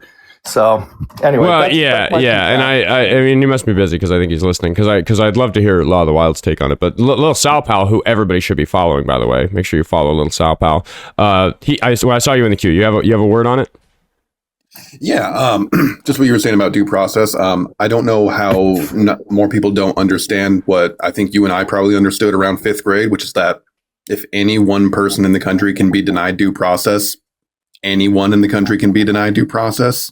Like, it's a pretty foundational part of, a free country and democracy. So yeah, I don't know how half the country thinks that immigrants somehow shouldn't get due process, because then what's well, so the argument coming, yeah, I mean, that's the greater argument generally, but the argument specifically coming from a lot of Trump supporters is that expedited removal is an example of people not having due process because the court case, like, they don't get a court case, they don't get seen by an immigration judge. What goes on is essentially that you have, like, if you get spotted hopping the border, they can put you back on the other side of it, essentially, that's a very gross oversimplification of it. And there's a degree to which it's like, all right, an officer needs a judge's warrant to go into your house, but if you shoot at the police officer with your firearm from standing in your front lawn and then run into the house, he doesn't need a warrant. And I look at it that way, where it's like, if there is this obvious, immediate visual continuity of the crime being committed, but I don't know if that's the best argument about expedited removal, because I don't understand the process as well as I'd need to be sure about that. So I could imagine getting better educated about how expedited removal works, and then say, okay, yeah, I do think this is a violation of due process. I just don't have what I need to know about that. A lot of this conversation really got started last year with Kilmar Abrego Garcia and, the other Venezuelans with him who were very much living inside the country, were very much not border apprehensions. Right. That sort of thing didn't apply to him at all. And the situations where it would apply are just situations where I think it's reasonable to say that with, like, when it's that obvious that somebody has entered the country in a way that's not allowed, maybe just put them back instead of letting them stay and letting them clog up the system in that way. But there is an argument there for them not getting their due process. But yeah, I don't know. I'd want to discuss that particular example with a lawyer. Just because I don't understand the exact rules. And when it's mostly the chuds bringing me the rules, they get the rules wrong. So I just don't want to, like, I just don't want to give my opinion on what I think is potentially a bad version of the truth, or like a misrepresentative version of the truth. Oh, we do have Lala Wild here. We'll let him get a word in. Absolutely. Is he here? I believe he's here. Hello, Lala Wild. Yeah, I caught a phone call right after you started the topic, so I'm not up to speed on what the current issue on the floor is.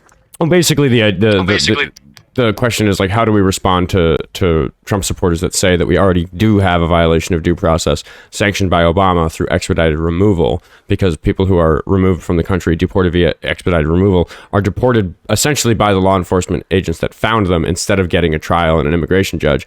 And I made the comparison to the fact that an officer doesn't need a warrant to run into your house if he immediately sees you commit a crime and then flee into your house or something like that. There are these things that can get them around it when there's probable cause. And I almost wonder about, like, that type of argument being used for expedited removal, where if it is so fundamentally obvious to the officer that's apprehending you that you just crossed the border, that I think it makes sense to just put the person back on the other side of the border instead of starting a whole immigration trial about them. But I don't know the exact rules about expedited removal. I'm just not educated enough to know whether or not that's even a good argument. So for invoking Obama on that's kind of hilarious to me, because it was passed in 1996 as part of IIRA. There you go. And so it was Bill Clinton. And so what it did, and you could argue about the due process issues of it, but our laws give the executive almost plenary authority when it comes to immigration. They of course have to follow the statutes that are passed by Congress, but Congress passed it. And so I think a lot of my issues with our legal system is Congress, do your job. If we don't like it, then we need to advocate for changing it. But expedited removals apply within 100 miles of the border and within 14 days of entry.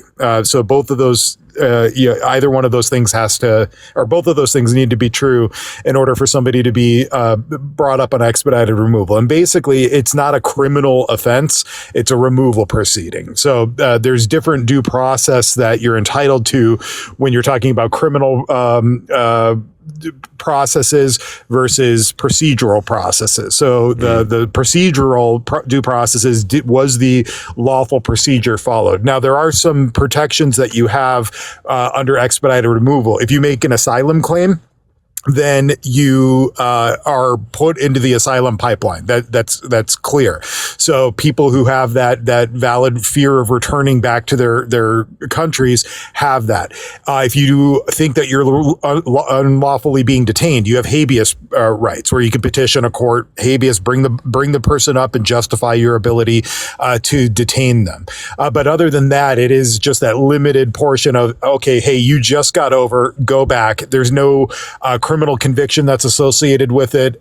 So there isn't a loss of liberty in the sense that we're taking away your freedom. We're just telling you have to go through the correct process. So I don't love it, but there's 1,000 better ways to address immigration policy as a whole. But to try to saddle it to Obama is kind of silly, because Obama's who brought us DACA. He brought us DAPA, which was unfortunately overturned by the courts later on, but protecting people. And the majority of Obama's interior enforcement was against criminals. Obama passed what was called the Safer Communities program, which synchronized local jail databases with federal databases, so we could identify fugitives. And included in that were people who were here who have already had an order for removal because they committed a violent crime, and then they were notified, and then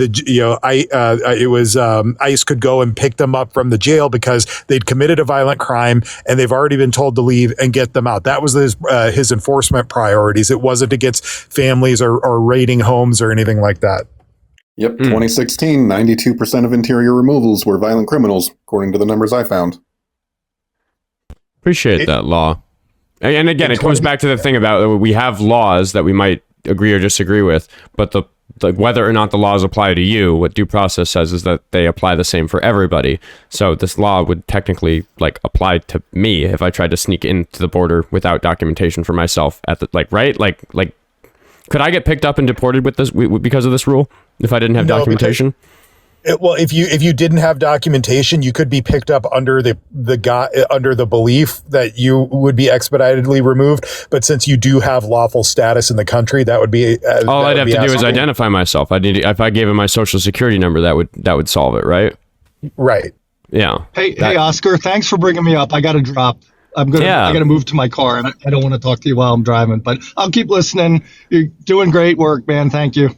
Appreciate you. I'll let you down. And it's a good one that's worth a more nuanced discussion than we generally get to have with the chuds on the line. Yeah, sure thing. You said that expedited removals apply within 100 miles of the border and people who've been in the country for less than 2 weeks. Does the government still have some sort of due process duty to prove that migrant has been in the country for less than 2 weeks? Because what's to stop them from going to a migrant who lives just across the border who's been there for a year versus someone who has just been there for a few days? Does the government at least have to prove that much? Yeah, so that would be like a habeas petition. So how expedited removal typically works is they catch you and they give you an opportunity to get out of there without needing to go through any processes. And most people take advantage of that because they don't want a bar from reentry. They don't want to get dinged and prohibited from being able to come back at the future under some other lawful status. So most people, given the option, just return back without any further proceedings. But if somebody wanted to say, you don't have the legal right to hold me, and this does happen, they could do a habeas petition and say, hey, this procedure doesn't apply to me because I have been here longer than 2 weeks. And they would have the opportunity to make that argument before a judge. Okay. Oscar, I hate to take up so much of your time, but I just love having law here. And this is something I bring up a lot on immigration. So I would love to make sure I'm talking about it correctly. A political investigation found that 10,000 of ICE's apprehensions had been ruled unlawful by a judge, and that those 10,000 cases represented 90% of the time that immigrants were able to argue their detention in court. And I know the Trump administration has been working hard to make it very difficult for immigrants to be able to argue their case in court. So is that what those 90% of cases, those 10,000 cases are those the habeas petitions you were talking about? Yeah, so at one point, I think the number for fiscal year 2026 is 94% of habeas petitions under Trump's mandatory detention policy were granted in favor of the petitioners. So Jesus. it was a shellacking because Trump administration for a while had this policy where they would arrest and detain literally every person, regardless of any fact finding that they had done or procedure, and the courts routinely found that their detentions were unlawful because procedural due process, or in some instances substantive due process, in the cases of like asylum seekers, wasn't followed. Okay, so even worse than I thought. Thank you, Law. I'm even sadder than I was before. So it goes with these things. Unless anybody else has anything, I think we've got a caller through the phone line that we can take. I got one thing. I'm getting worried about Jake Lang getting released today. Yeah. They've got about 30 minutes to give him a bail hearing. Otherwise, it's a mandatory release from detention, and I haven't seen a complaint filed. Shit. Well, do let me know. I'll be following that closely. Thanks, buddy. Later, Law of the Wild, and later, LittleSalPal. Everybody make sure you're following LittleSalPal. He's where are you on followers? Let's see. You're at 618 when you join. You only have 623, which means that not enough people who are watching this show decided to follow LittleSalPal, who has not been debating very long, but he's going to be great at it. And he's already very good at it, which means he's going to be great at it. So make sure that he gets a follow so that his streams can be healthy, so we can get some callers, so he can do his thing. Appreciate it, man. I'll be live Wednesday night. Wednesday night. See you there. Alrighty then, I'll unmute the call-in line account, and we'll see if we can get a phone caller. We should hear it ringing, right? No, they're on. Oh, hello. How old are you? Hey, I'm 36 years old. Okay, are you a Trump supporter? I am not, actually. I'm friendly. I just recently started listening to you, Dean, Santana, Parker, and I've noticed an interesting trend when it comes down to a lot of the people that call in saying that they are supporting Trump. And I just kind of wanted to run it past you and see what you had to think about it. Sure, I'll take your thoughts quickly. I don't have any other oppositional calls waiting. Okay, well, so just a little bit of background. I work around a lot of conservative people by like self-description, and then a lot of MAGA, like in habit, right? So a lot of these people, they claim that they've voted for Trump and they regret it now to some extent, or maybe they're too proud to say so.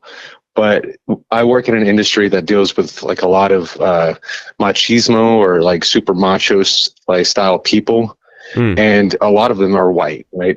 And it's the electrical industry, and coming up to the election, all these people were touting that they wanted an option that was not your traditional candidate. So voting against Harris for Trump. And I was warning them, hey, you don't want to do that because we rely on a lot of they were worried about migrant workers. And I was like, hey man, like a lot of what we do relies on them to do half the labor for us. We work with houses, right? And it wasn't until, a year and a half in that we are actually suffering immensely and not able to work because of the fact that there's so much of a chilling effect on the housing market because of like ICE raids in our city, in particular, San Antonio. And it's leading to us actually losing hours and losing income for the year. And it's just now that we see a lot of the workforce that are older men in their 50s that are really scared at what they're seeing now and regretting immensely the fact that they voted for such a tyrant. But between seeing men that are of age now, like in their 50s, and like calling in, and the youngest that are outside this market and outside the education system, like 18-year-olds coming in and saying that they support the immigration and the abortion techniques or legislation and stuff that is being pushed by this administration. I see this trend of like just the lack of education on both sides that led to this like lack of foresight that influence their vote. They're subjected I think that one of the things that got so many people tied up in it is those wedge issues. People call in and they talk about abortion or trans rights or things like that as though that affects their lives fucking at all, probably, because for the most part for these people it doesn't, but they're unable to see that the things that do affect their life, the things in the economy that are going to be really problematic, they believe the lies about it. So even if it's affecting them directly, there's people who still think, oh, that's bad luck that's happening to me, but what Trump's doing for the country is good. Or if something good happens to them, they'll say that's not good luck, that's because what Trump is doing to the country is good, which is just very classic brainwashing. It's cult behavior. Right. Exactly. Correlation is not causation, right? There is no correlation between some of these good things happening and it being Trump's fault. Like, oh, you got a better year, you got a better tax return or whatever. Okay. So, I just wanted to kind of poke at that. It's been really discouraging listening to a lot of, especially some of the youngest callers, people that are just 18, 19, 20, saying that they voted for this and that it's what they wanted, knowing full well that they aren't even they're not even in a career long enough to feel, or maybe they're not in any of the industries that are really suffering at the hands of some of these immigration policies that are really, it's really damaging our economy. And I mean, as somebody who could see it firsthand, it's actually really terrifying. Yeah. It's part of the reason why I'm trying to figure out ways to broaden the reach of the show beyond just the TikTok space is because so many of the people like that are potentially reachable if we talk to them, but they're just not watching. They're not here. They're not calling in. So give them the phone number you called is my recommendation to you. Get them to call in. I want to talk to your buddies. Oh, absolutely. Definitely. You guys were spot on when it comes down to bumper stickers that are for different area codes or time zones rather. Yeah, that's a great idea. Well, and I also made sure to make the number a Minneapolis area code so that if people Google what the area code is, they'll see that it's Minneapolis. They'll be like, oh, those fucking liberals. I'm gonna get them. I gotta call this number and give them heck. I'm just curious to see the nature of the argument I start getting when we start getting the phone number better advertised so that people call in. Because it is a very particular type of wedge issue concerned voter that tends to call in the from the echo chamber that is some of the MAGA spaces on TikTok. Anyway, I appreciate your time on the show. Oh no, I appreciate your time. I just want to call in, test the number, and let you know that I appreciate all y'all. Thanks so much. Down to what you're doing. Thanks so much, and you sounded good. Thanks for the additional test. We are getting good at managing the calls, and you can let them go on that end, Jessie. I've got them muted. When you mute them, I just hit hang up. Perfect. David, fuck you, dude. We're going to talk to Evil PSL 183, who says he has some good arguments potentially in the chat. Thank you, Rob's wife, for the $2 over on YouTube Super Chat. Law of the Wild equals Batman. Send that bat signal, and he shows up. He really does. We've got 24 minutes before we're due to appear on the Elliot Connie show, and I'm pretty sure I had that. I was secretly working on that while Law of the Wild was talking earlier. I think I got that properly set up. But I'm just waiting for him to tell me exactly when he wants me to join, because I think we're going live with him at 12, so he might want me to join a little bit before that. But in the meantime, we'll talk to Evil PSL 183 and see if any of those arguments he said he has are in fact any good. How old are you? Hello, I am 18. I was born 17th January 2008. Do you live in the United States? I used to, but now I live in Israel. Okay. So what I would like to kind of know is what would be your stance in Israel regarding to, politics and what's going on today? I think your government is up to some evil shit, and I don't want to give them any money, and I don't like that your government is using their money to buy our politicians. That's shitty. Yeah, but dude, it's such a shitty grift to be like, we're going to give a politician $10 million so that they can win. And then when they win, they're going to, because we gave them $10 million for their campaign, they're going to then use the power they have in the United States government to serve our government instead of the people in the United States, which is something that has, even if we forget all the hardship and the fact that that affects America's politics for decades and everything, just the dollar value on the support they get because of people doing that is such a wild return on investment for the $10 million or whatever they'll spend on somebody's political career. So yeah, dude, it's fucked up. It's fucked up that your government is doing such evil things and have their hand in the finances of our politics. And do you think particularly, Trump and MAGA are like, kind of instigating this whole deal with my country? No. Yeah, because I have to tell you, from what I know from very real experiences, most of American politicians really, really liked us. Now, yeah, dude. Are you going to tell me what you've got from really real experience? How many American politicians have you met? I have met Charlie Kirk. I'm sorry. How many American politicians have you met? Dude, politicians zero, but Okay, so why did you tell me you have personal experience with politicians? It's just what they say. Every president. Okay, so but that's not personal experience. Except for JFK, of course. Which You're not listening to me. That's not personal experience. What do you mean personal experience? You're saying that your general impression. Did you do research? Okay, I'm sorry. What are you talking about? I didn't mean personal experience now, but you know what I mean. If you call into my show defending Israel, you got to mean what you say, dude. Buck up.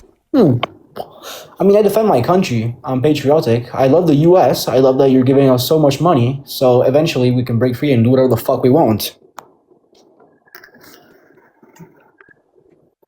That's just how it is. Right. Like, so, right. What you want for American politics is bad for America. I'm aware of that. Yes. Dude, Israelis, we don't give a fuck about Americans. Yep. Americans, both Democrats and Republicans, seem to love us to a crazy extent, but we really don't give a fuck about them. We just like their money. How you doing? Dr. Dank? Yo, I'm sorting stuff at work, but this was just an interesting enough conversation. I felt like popping in. Yeah, I mean, I got my licks in. I don't even feel like we need to debate. He recognizes that what Israel's doing with our politics is bad for American politics. Thanks for agreeing about that. I don't think we actually disagree about maybe anything other than whether or not it's good that Israel's doing that. Get your ass back here, Dr. I mean, yeah, I agree. Your teacup, Dr. Dankenstein. Oh, crud. Yeah, what part of Israel? I just wanted to know what part of Israel. I'm sorry, it's evil PSL. What part are you living in? So I was living in the suburbs of Tel Aviv, but now we moved to a more center area. Like still in Tel Aviv, though. Still in Tel Aviv. The capital is quite a big city. Oh yeah, no, it's freaking huge. It's like most of the country lives there. But so like, why exactly did you move to Israel? Like, what? Family, mostly. So you just have a bunch of family that lives there. I mean, I guess that makes sense. Yeah. So I've had family before. My grandparents actually, I think they were one of the first people that actually moved to Israel when the state was founded. Oh, okay. And like the OGs. Exactly, the OGs. And so, we did some back and forth. The U.S., we lived in Tampa for a bit, New York, Manhattan. But then we decided to just go back. I mean, we don't really know if we're going to go back to the U.S. Yeah, so like, I guess, are you like big supporters of the whole country then? Like I guess you support the idea of it if you're there, but are you like supporters of like the current government? I mean, some people support it, some people don't. It's a democracy. Our country's still a democracy. Right. And some people, for example, Benjamin Netanyahu, some people hate him, some people love him, some people have mixed ideas about him. I think he's a good president, nothing exceptional, but he is not a bad president. What do you think of the current war going on? What do you think of the genocide? So it is not really a genocide. We aren't really doing anything. We're not killing children on purpose. That is fake news. What? Yeah, I just wanted to say one thing to this guy. Oh, sorry. Yeah. I guess I should probably leave now, guys, but oh no, sorry. This is just really interesting to me. Yep. Go ahead. Do you have anything else, Dr. Dankenstein, before you leave? No, that's it. That's just, I don't know. This is just fascinating. I've never really gotten the chance to speak to someone actually living in Israel. Yeah, I'm gonna let you go, and I'm gonna give Jacob Eckman the same opportunity. I want to hear what he has on it, but we are gonna abruptly be wrapping. I don't know what Dr. Dankenstein means. We live in the United States. Okay, I'm gonna shut the fuck up. How you doing, Jacob? I got a few minutes before I'm doing another show other than Brian Shapiro's, which I'm doing at 2:30 Central today. I'm doing Elliot Connie in about 15 minutes, so we'll have to cut this conversation short at some point. But I'll let you take the floor, Jacob. Oh, everyone's saying in the comments. Yeah. I wanted to talk this. I'm sorry. So evil. I just gave Jacob the floor. The least you could do is have manners. In addition to supporting genocide, you could have manners. I'm not good at manners. Yeah. So evil. Let me ask you a question. Right. Like, what are your thoughts on a two-state solution? Do you support a two-state solution? I think yes, I do. Okay, so you support two equal states, right? Making sure that Palestinians have self-determination. I do, but Israelis. Yes, I think Palestine should be a country, but we deserve that land. That land has been promised to us.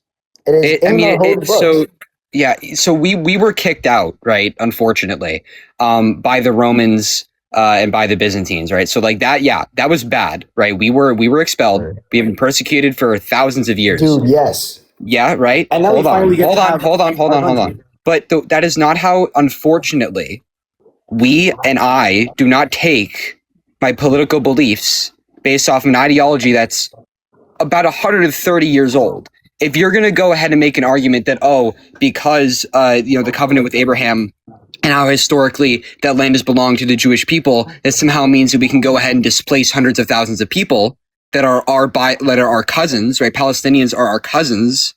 They're the closest other community in the world that are closest to Jewish people. And we're going to go ahead and persecute them? What do you mean by closest? Like Palestinians, you and I, if I assume you're ethnically Jewish, we share 50% of our DNA with the Palestinians. Ashkenazi Jewish people share 50% of our DNA. Yeah, they are the closest group ethnically to us, and we're going to go ahead and persecute them? Why? If we somehow care about this like historical ethnicity and this cultural this culture that has been attacked, it's about religion. It's about religion. We have us and the Palestinians. Okay, so now it's about religion, even though the majority of Israelis don't actually practice Judaism. So now it's no longer about the ethnicity. It's no longer about persecution. It's about the religion of Judaism. I mean, it is certainly a huge factor in it. Probably, I would say. How so? Most Jews aren't even religious anymore, dude. Most of us are secular now, even in Israel. Dude, no. I feel like that's not true. Israel, a lot of people are still Jewish. Maybe outside in the U.S., that could be true. But from what I see in Israel, the people I meet, the people I know, and the word of mouth around here, a lot of people are still religious. I would say the majority of them. So I don't know. I don't know if you live in the US. So let me again. So we can go ahead and we can look at like the actual definitions here. But like Hiloni Jews make up 43%. So 45% of all Israelis. And if you're going to go ahead and we're going to go ahead and like just assume that all like reform and like somewhat conservative Jews follow the covenant, follow the 10 commandments like super strictly, like this just isn't the case. Our religion is like so diverse to where like for me as somebody who is a secular Jew, like even though I believe in a lot of like the factors of Judaism, like what we consider somebody to be quote Jewish is very hard to define. But what we do know is that the people that actually follow like religious law, follow the Torah, read it, practice it in the way that it traditionally has been for the past 2,000 years is nowhere close to what people actually practice in Israel. Okay, so like that's still religion. Judaism is significantly become more and more secular, more and more based in a secular morality, and it's just like this. It makes no sense. I'm sorry, I'm getting off track here. So you, just to be clear, you think that it's justified for us to go ahead and persecute our Palestinian cousins, go ahead and persecute them, attack them, unalive them, so just because we were promised this by a God 3,000 years ago? ago. I believe in. That's the point. So you're saying that Judaism goes ahead and justifies us to go and persecute people and ethnically cleanse people? Yeah, but dude, you're saying that's what Judaism practices? No, but I'm saying that land was ours. We own that. Does that land. mean We're it's promised justified? it. Does that mean that it's morally justified to go ahead and I'm ethnically not saying cleanse it's hundreds of morally thousands of people? justified, but it needs to be done, dude. Why? Why does it need to be done? What does Because this do that for land was Judaism? What promised does to this do us. for Jewish people? It extends our How does culture. That's what we ethnically were cleansing promised. and genociding our literal Jewish brothers and sisters and our closest relatives protect Jews? How does that protect Jewish people by killing hundreds of Because thousands of the closest relatives we have? it's not about just killing the relatives. It is a consequence of trying to get back our land. They firmly do not want to give us, and they would much prefer going into a bloody and murderous war. You know what I'm saying? We do not need the West Bank. We do not need Gaza. And I feel like we do, though. How? What does that gain the Jewish diaspora? What does that gain Jewish people? Years ago. Excuse me? What did you say? What does that gain Jewish people? Explain to me how Israel, all right, let's say Israel go ahead, they annex the West Bank, they annex Gaza, they get rid of all the Palestinians. What happens to me as an American Jewish person? We show the world our power. What, dude, what the fuck? Oh, okay. That's So what we for need people to do that as don't know, Jews. for people that We don't need know, to control. We need to be superior, as we've been doing for the longest time. So Why do you think we're it's kicked out of okay? everywhere? You Because think we're it's okay superior. for all of the persecution that we've had as a people to go ahead and turn around to do it to people who had nothing involved? Palestinians have had nothing involved in the historical persecution of Jewish people. It's been Christians in Christian countries like Spain, Germany, France, the UK, Italy. Those are the countries that have historically persecuted us way more. In fact, Muslim countries like Morocco, like the Ottoman Empire, were the ones that gave us refuge when those countries were killing us in the Crusades and in many different pogroms.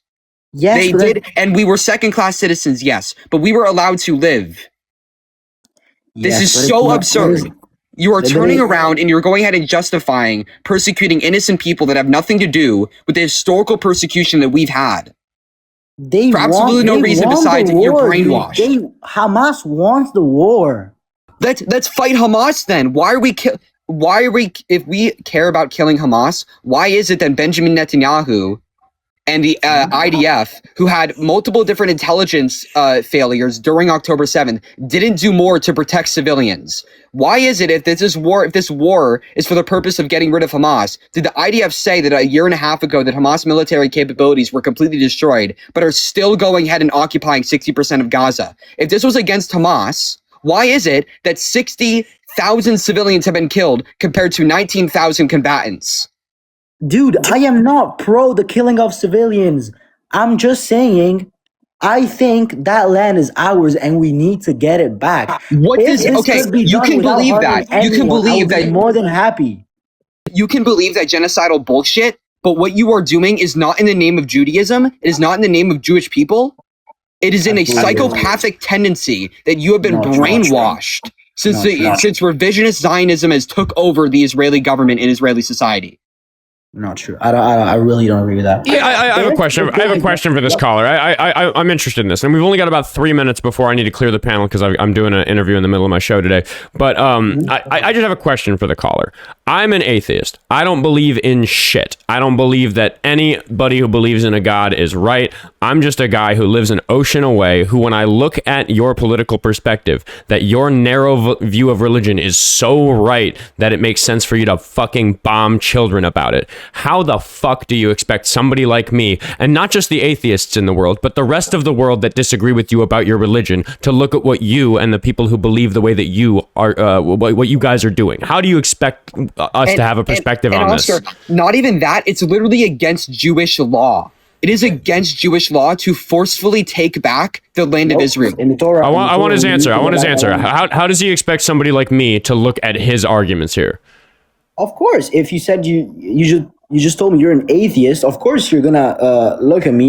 You're gonna say I'm very closed-minded and everything. But You're We bombing. care You're and bombing bring children. You're bombing children about something almost I'm everybody not on the bombing planet thinks anyone. you're wrong It's Netanyahu about. who's doing it. I don't agree with The that. people who I don't share agree. your religious beliefs that you are defending in defense of these people who are bombing children, they are, according to almost everybody on the planet, wrong, which is an argument from authority. But when it comes to religion, I just have to point out, look, if any of the religious people are right, if it's not us atheists that are right, the odds that it's the Jews, I think, are pretty low. Okay, I think that's the case with every religion that has a really firm grasp of a bunch of things that really a bunch of really firm assertions that just can't be proven. Your worldview is narrow and specific without evidence. Mine is broad and holistic with evidence for the things we have evidence for, and I'm agnostic about the things that I don't. How do you expect me to take you fucking seriously at all when you're telling me that teachings from thousands of years ago, before we figured out that you're supposed to fucking wash your hands before you deliver a baby, how are you going to convince me that you guys have it right about what you should be doing?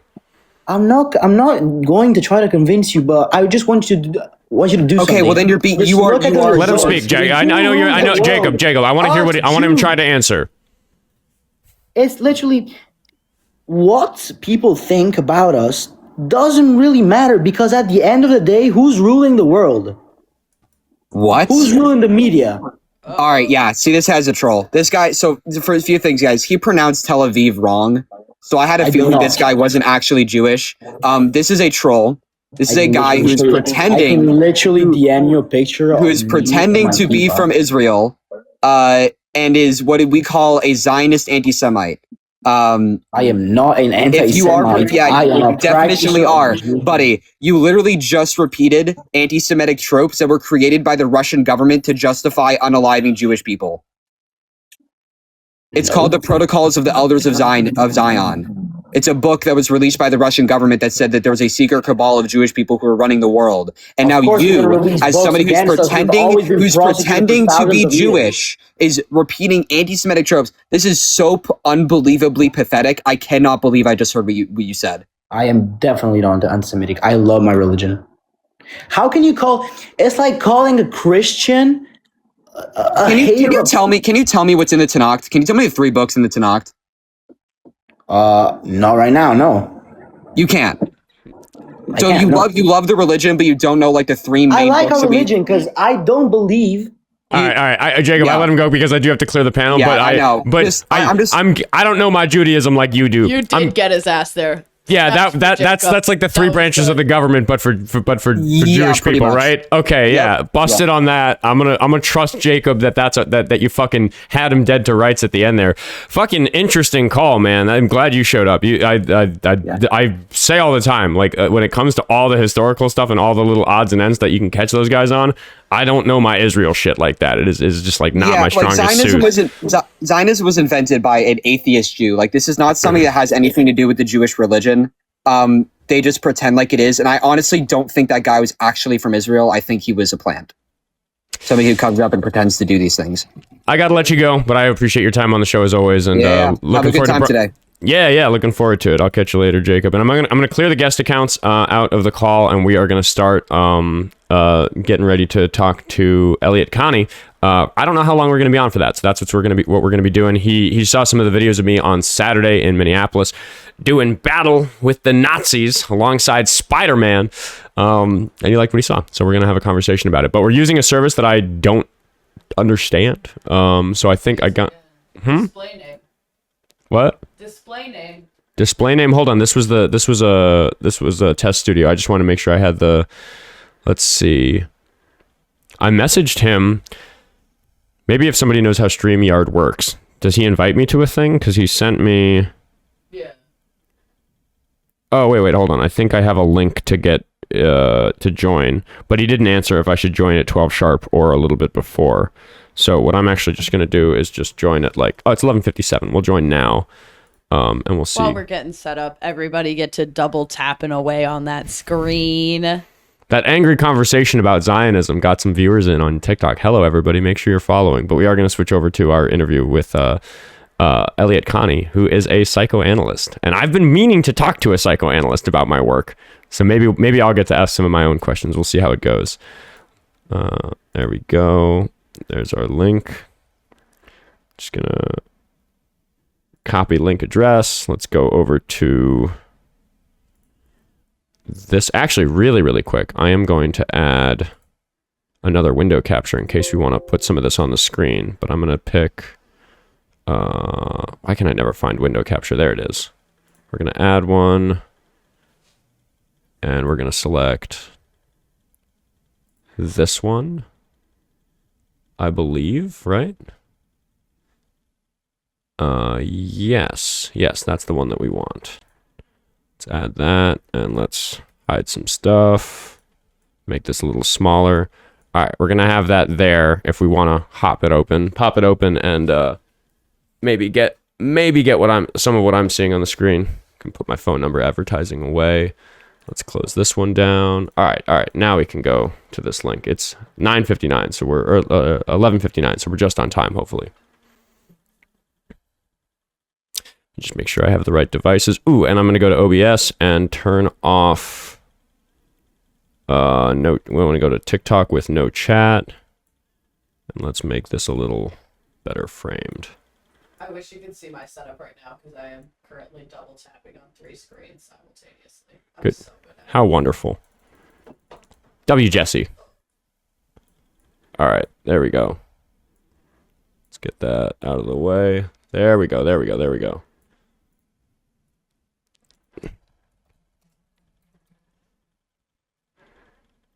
I think we're good on that.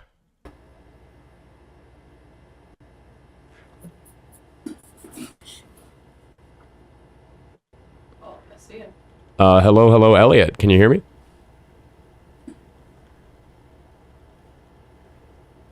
You're backstage. Good.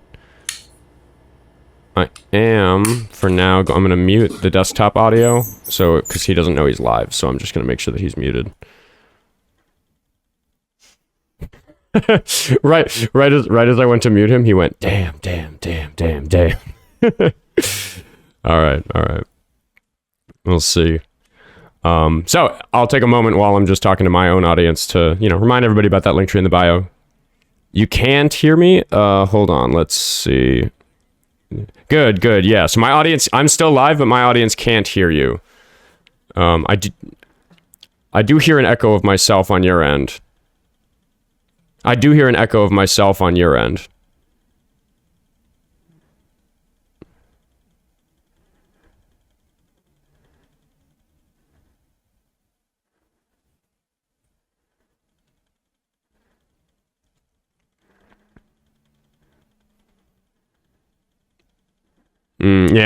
We face the same issue with a lot of Bluetooth devices. It might actually just be better directly through the computer. You'd be surprised. Sure thing.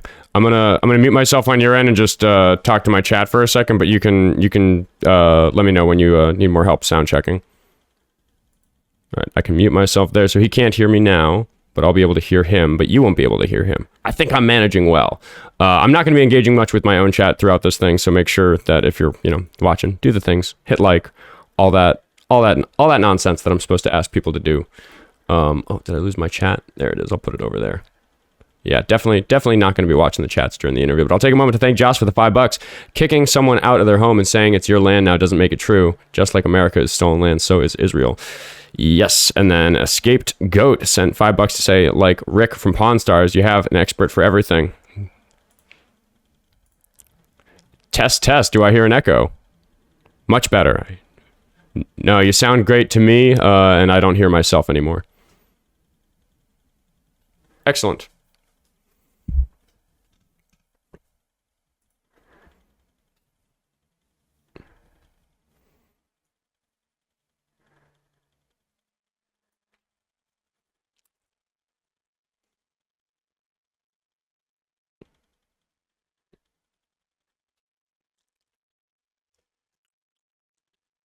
Yeah, absolutely. Do you mind if I unmic you so my audience can hear you? I'm still live, but I've got you muted for my audience.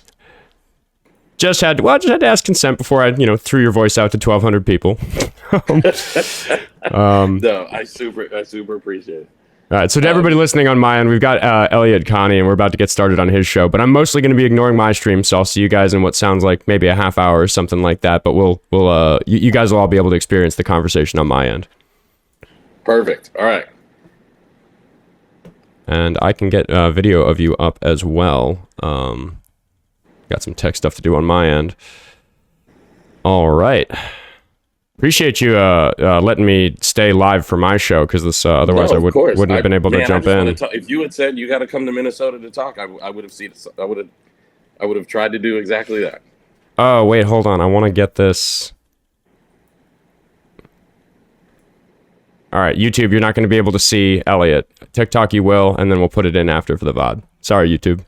Because if I put you on screen for YouTube, this happens. Yeah. We don't like that. Right. So I'm just going to put you up here so TikTok can see up there, but YouTube can't. So you guys, we'll cut it out and move it down for the VOD later. All right, here we go. I'm gonna take you off stage, and then I'll bring you back.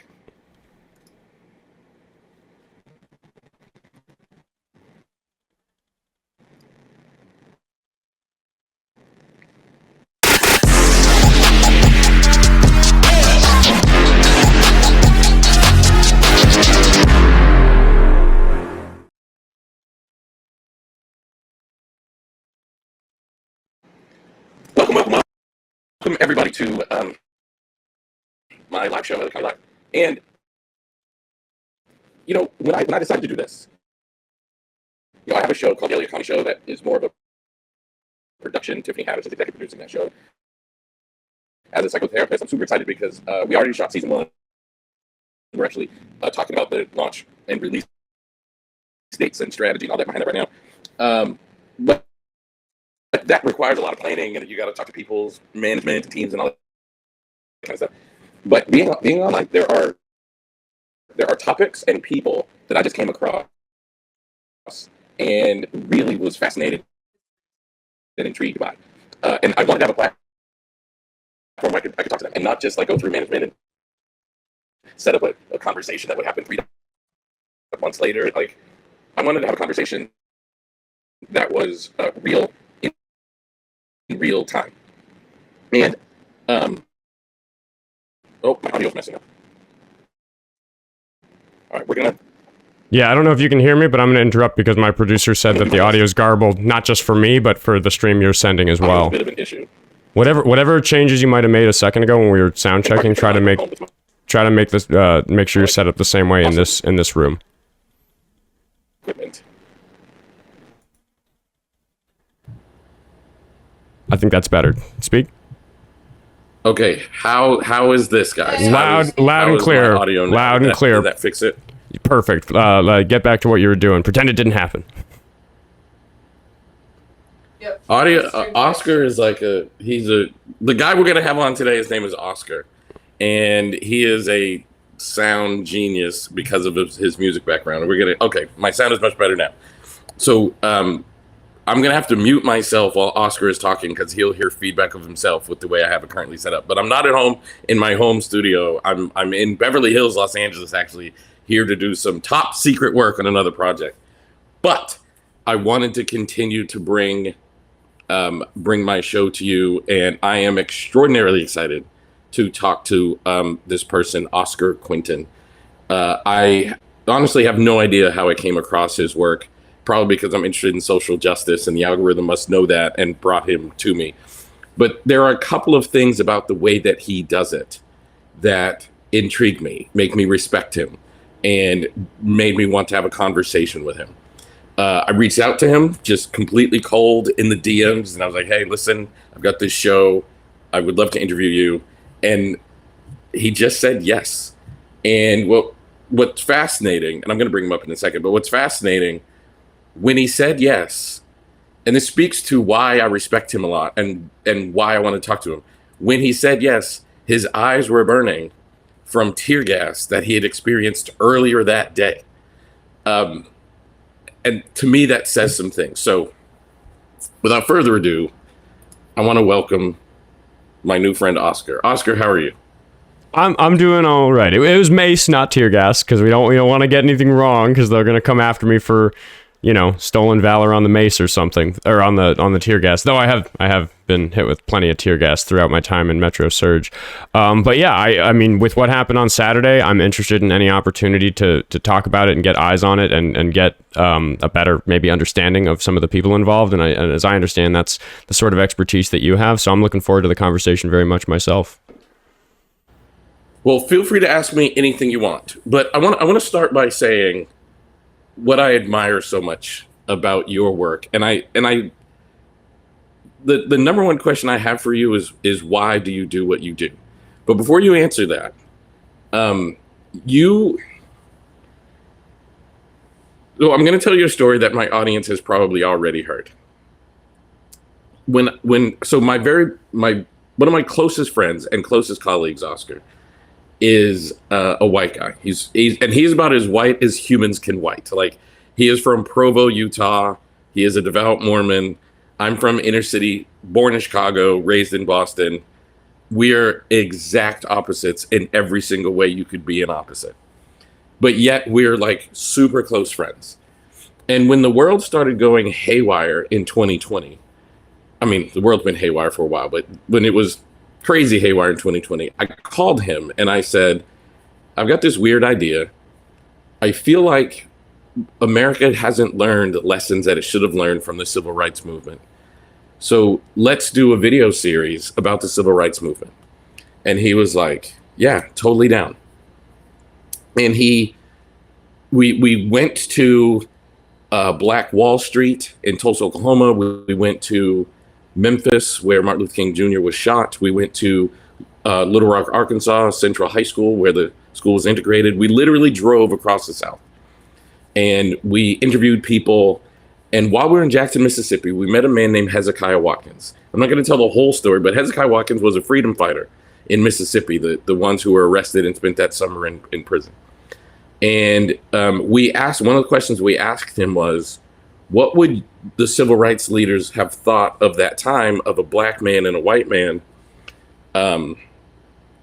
making a video series like this? And he said, at the time, it probably would have upset me. But over time, I had to realize that we're all in the same struggle. And he told a story about being at a grocery store. There was a grocery store in a black neighborhood that made money off of the black neighborhood owned by white people, but they wouldn't hire black employees. So they were protesting this. And the police showed up and started shooting at them. And he said, when I turned and ran, I could hear the bullets whistling past my ears. And I looked to my right, and there was a white guy running right next to me, dodging the same bullets. And he said, that's when I realized we're in the same struggle, except he's actually doing something that I'm not doing, which he is forfeiting his privilege for this struggle. And when I watch you, Oskar, and the way that you do what you do, you could easily ignore what's happening and no one would think anything of it, but you don't. And because your Instagram handle is like Oskar Musician, my guess is when you were younger and you started that, you thought you'd be playing the piano. If you guys don't know, if you watch Oskar's show, he's sitting in front of a keyboard. But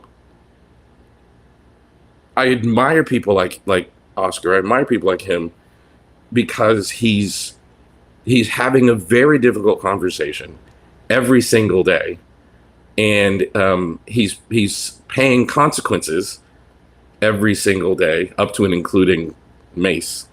And Oskar, the first question I want to ask you is why? Why don't you ignore it, which you have the birthright to do? But you're choosing not to. You're choosing to stand in front of the bullets and run alongside people who don't look like you. And I would like to ask you why. I just couldn't fucking sleep at night if I didn't. That's just what it is. Like I like the language you use around it. Like I always say that the privilege that I have gives me some capability to face this thing, because I can interact in very different ways out on the street, right? Like I can get in the face of an ICE agent or a Federal Protective Service or local Hennepin County sheriffs or state troopers or MPD or whatever jurisdiction it is. And I know that I wear a little bit of a that birthright permission slip to be a little feistier with law enforcement. And for me, it's that if I didn't exercise my privilege in that way, it would fucking haunt me. It would leave me just absolutely, completely like hollow at the end of the day. When I see stuff that's happening out there, and it is and it breaks my heart to see so many people have to face that, I ask myself, what can I do about this?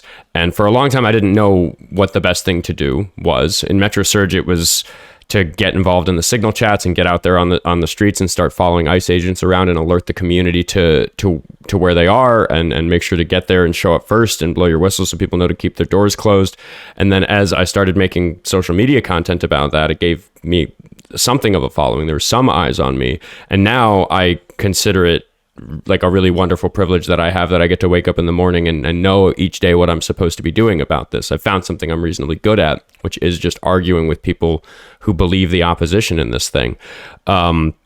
So for me, it just comes down to that historical perspective of not wanting to be one of the people who didn't do anything about it because they didn't have to. Because you're right, I could just ignore this. I could just go about my life. It's pretty difficult to ignore during Metro Surge. I think I would have crossed paths with some pretty chaotic scenes if I was just trying to go about my business. But I just don't want to live with a lifetime of regret for not having done everything that I figured I could do. I mean, I sit here regretting not having more clever plans to deal with this, but I'm doing what I have the capability to do, which is to show up and be loud, and whatever it is about a person that makes him not so concerned with getting pepper sprayed a whole bunch or something like that. I guess I have that bug too. So I'm just trying to use it for good.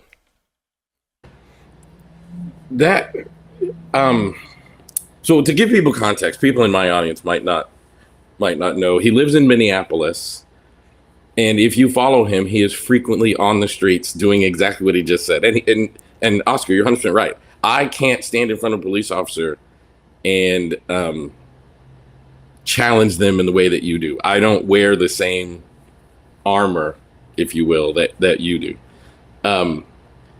But it's so authentic. You know, my favorite thing about the way that you debate, Oscar has a debate show. It's every day, right, Oscar? Every single day. Yeah. 4 hours a day. I sit in this chair. You've seen a lot of clips from my other studio, because I just set this one up. So I've got a home studio, and then this is my more professional studio we just set up. So I sit here for 4 hours a day, and I take calls from the general public through TikTok and now through a phone number. And the question is always the same: why do you support Trump? And we just go from there. So yeah, it's what I do all day, every day. Now, as a clinician, I can tell you that one of the ways to address racism and address the hypocrisies and all of the things is with accountability. And Oscar does a thing that if you say really egregious things with lots of anger, he will say, turn on your camera. If you're going to see this, if you're going to say this thing, we need to be able to see. You have to out yourself. A two-part question. Why do you get so angry? And why do you make them turn on their camera?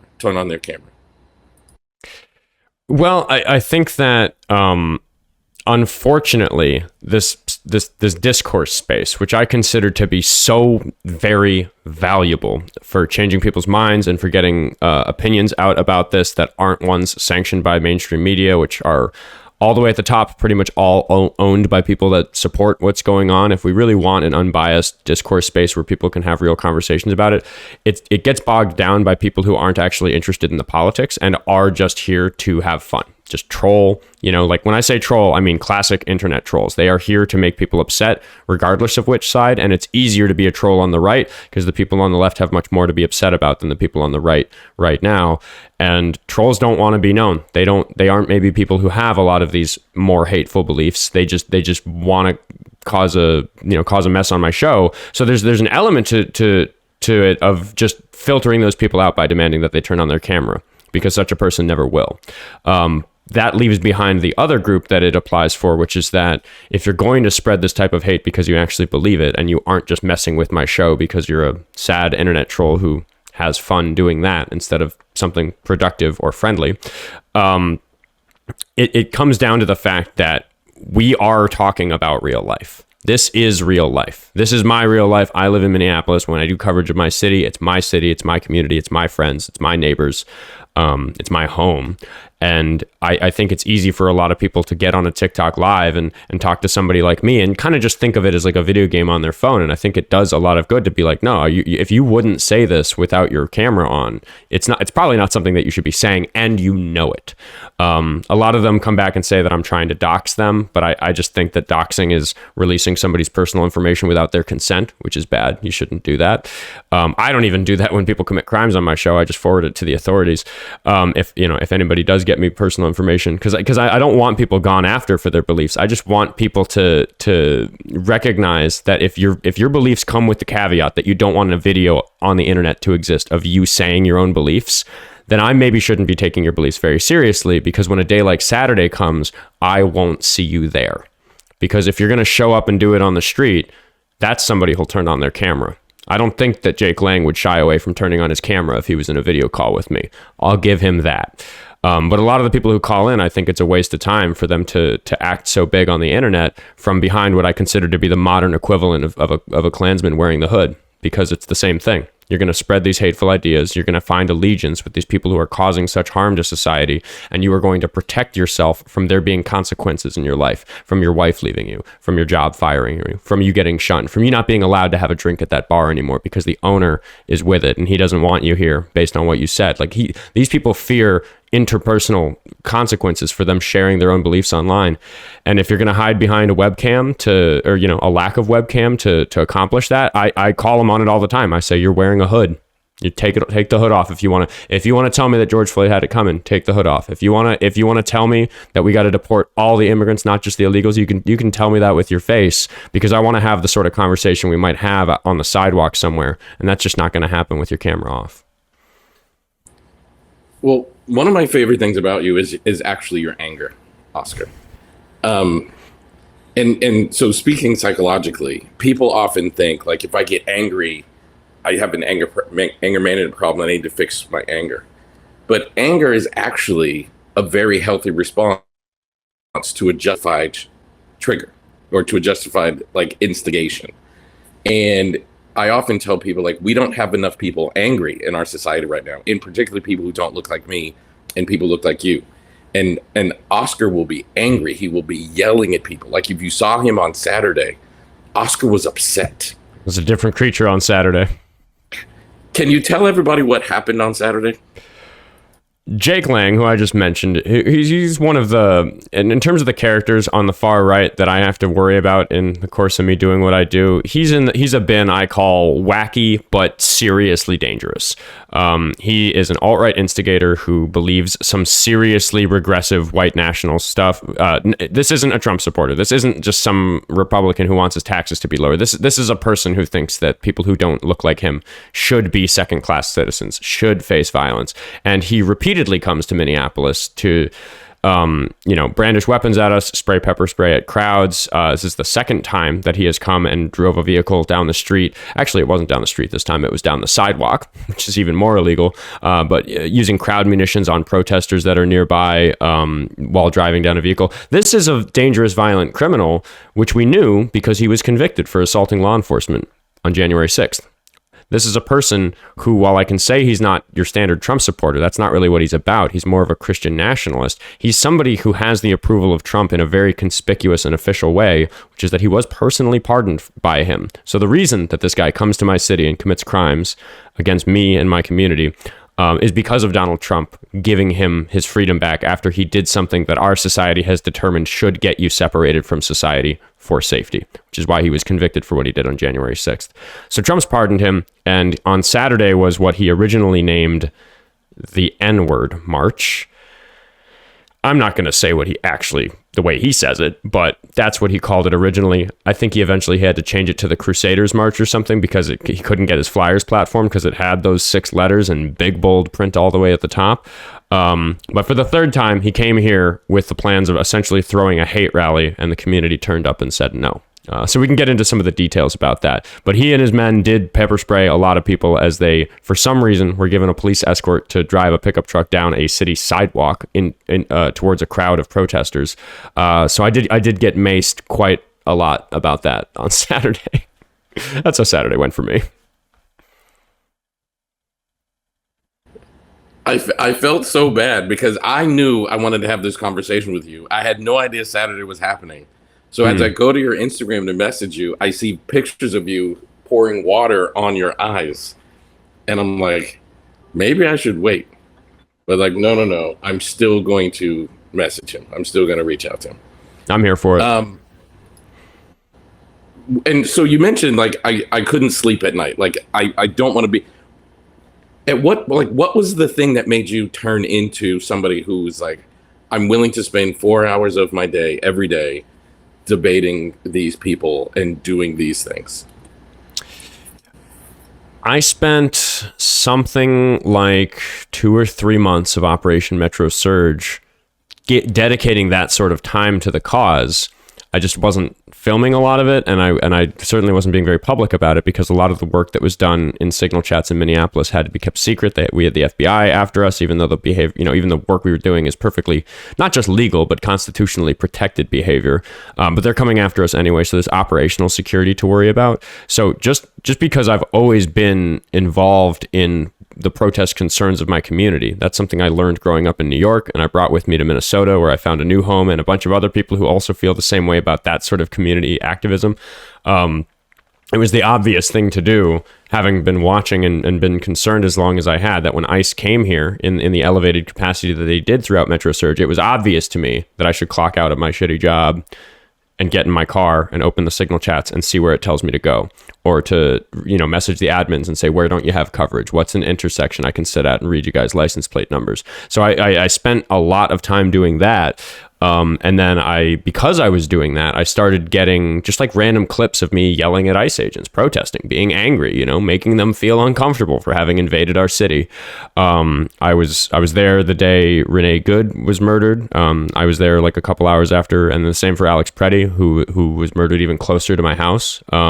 So that was just a thing that was going on in my life, never mind the outreach and the social media of it. But because I had a couple of videos that would randomly get 1 million or so views because I said something really snappy to an ICE agent, there's a lot of people listening who don't realize the first time they heard my voice was 8 months ago when I said, are you going to move to Argentina when this is over? To an ICE agent who didn't even get the joke. So I got to clown on him about not knowing his history, because that was my first video that went big. Meanwhile, that's what's going on in my day-to-day life. But previously, like for a year, I'd been kind of getting educated about this TikTok debate space. I'd seen people like Parker and Santana and Dean Withers, if you know those names, just engaging directly with the conversations. And I have some experience teaching public speaking and articulating, and I know some of the history. So I saw these conversations and thought, I wish I was in the call. Like, I want to talk to this guy. Like, I have a point that I want to make. Turns out you can just open TikTok and go do it. You can, with nothing but a cell phone, you can just point it at yourself. And, it takes a little while sometimes to get live privileges unlocked, but I just started getting on there and doing it. And then as that started to grow and people started to spot me and give more attention to my account, it became this balancing act of like, all right, I'm going to see if I can do this show for at least an hour every day to like keep it going and get more viewers and get more people willing to talk to me. I'm going to work my job to pay my bills. I'm going to spend the rest of the time, continuing to resist Metro Surge in the signal chats. And the graduation point was when I basically made the decision to back away from the signal chats because my debates were doing too well for it to make sense for operational security for me to help with what the signal chats were doing. I had to back away from that because I had too big a target on my back. I was getting the people who work in the signal chats want to be completely anonymous. They don't want people figuring out who they are and doxing them or sending their information to the FBI. Like, they want to work as anonymously as possible because the administration's trying to weaponize justice against them. I'll repeat it, even though what they're doing is constitutionally protected behavior. So when that for me was like, all right, like I've fork in the road, Oscar. Are you going to continue to resist this on the streets every day, or are you going to get out there and have a wider reach? And that's what I chose. And I mean, there's a lot about that for me that's sad, but there's days like Saturday where I still get to bridge the gap and do both, because Saturday wasn't about privacy for any of us. It wasn't about going there and doing this secret work to try to document what law enforcement are doing. That concern for operational security wasn't there. In fact, quite the opposite. I can make a big statement by going and getting eye level with Jake Lang with so much mace in my mouth that it was misting into his eyes while I was yelling at him. Because that's something that answers a critique that a lot of people have about people who do my type of content, which is that we're keyboard warriors. We sit here in the comfort of a nicely furnished room with a keyboard in front of us and we talk about this stuff. So from the beginning, I've been able to say that I put my money where my mouth is and I'm willing to stand by these policies that I push. But Saturday was really an opportunity for me to say there are more of us who feel that way than the characters like Jake Lang, which is why I'm so happy to report that best I can tell, nobody showed up in support of him. Not one person. I mean, there's 5 or so people in his entourage that arrived with him and committed crimes with him and were arrested with him. But best I can tell, there wasn't a single person there to cheer him on. And that's the lesson that needs to be taken away from Saturday. If you come and you drive a truck down the sidewalk, inciting a riot in that way, committing violence in that way, violating laws in that way, the community will reject you and you'll be arrested for it.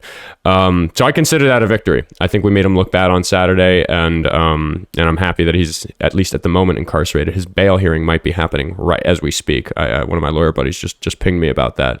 But that's what it comes down to. It's a PR battle. I exist on the front lines of the vibes space, the debate space, the social media, TikTok, Instagram, Facebook, social media, all these platforms that I despise, that you're right, I only signed up for because I'm a musician. So Oskar Quentin Music became the handle because I was just performing in some bars and stuff.